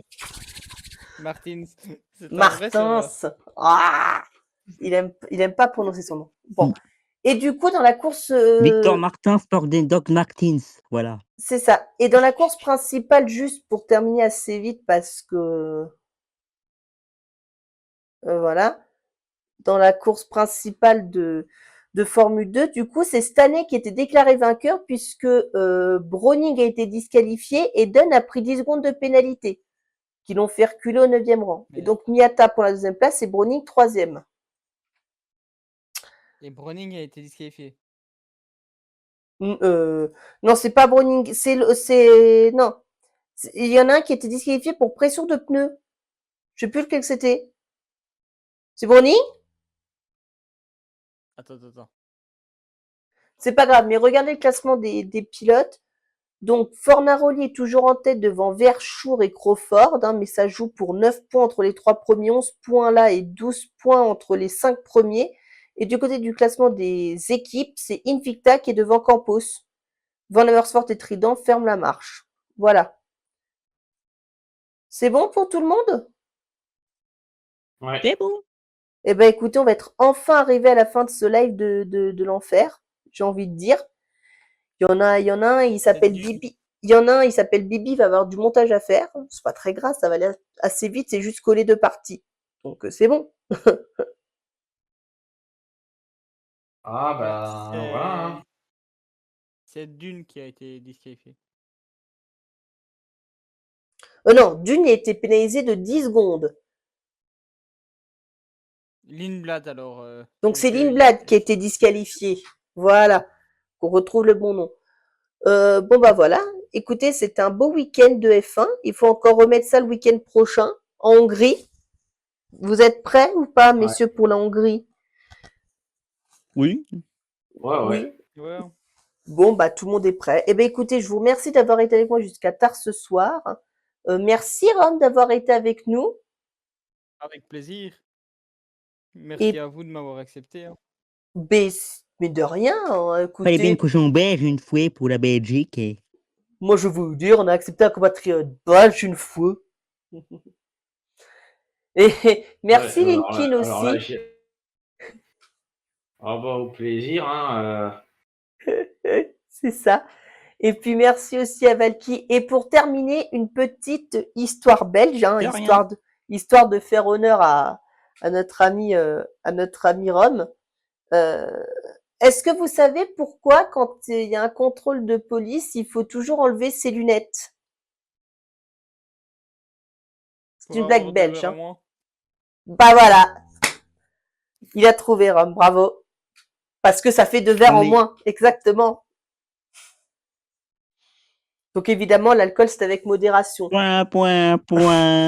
En tout cas, je vous souhaite à tous de passer des bonnes vacances si c'est le cas. N'oubliez pas que vous nous retrouvez à la fois sur Twitch en direct, bah, quand ça marche bien, sur YouTube en replay. Donc, Vous le retrouverez le replay peut-être jeudi ou vendredi, hein, d'accord? Vous nous retrouvez aussi sur notre Discord, sur notre Instagram et sur notre compte X. En attendant, moi, je vous souhaite de passer une excellente soirée. Je vous dis à très bientôt. Salut à tous, ciao! Voilà Ciao. tous! Ciao.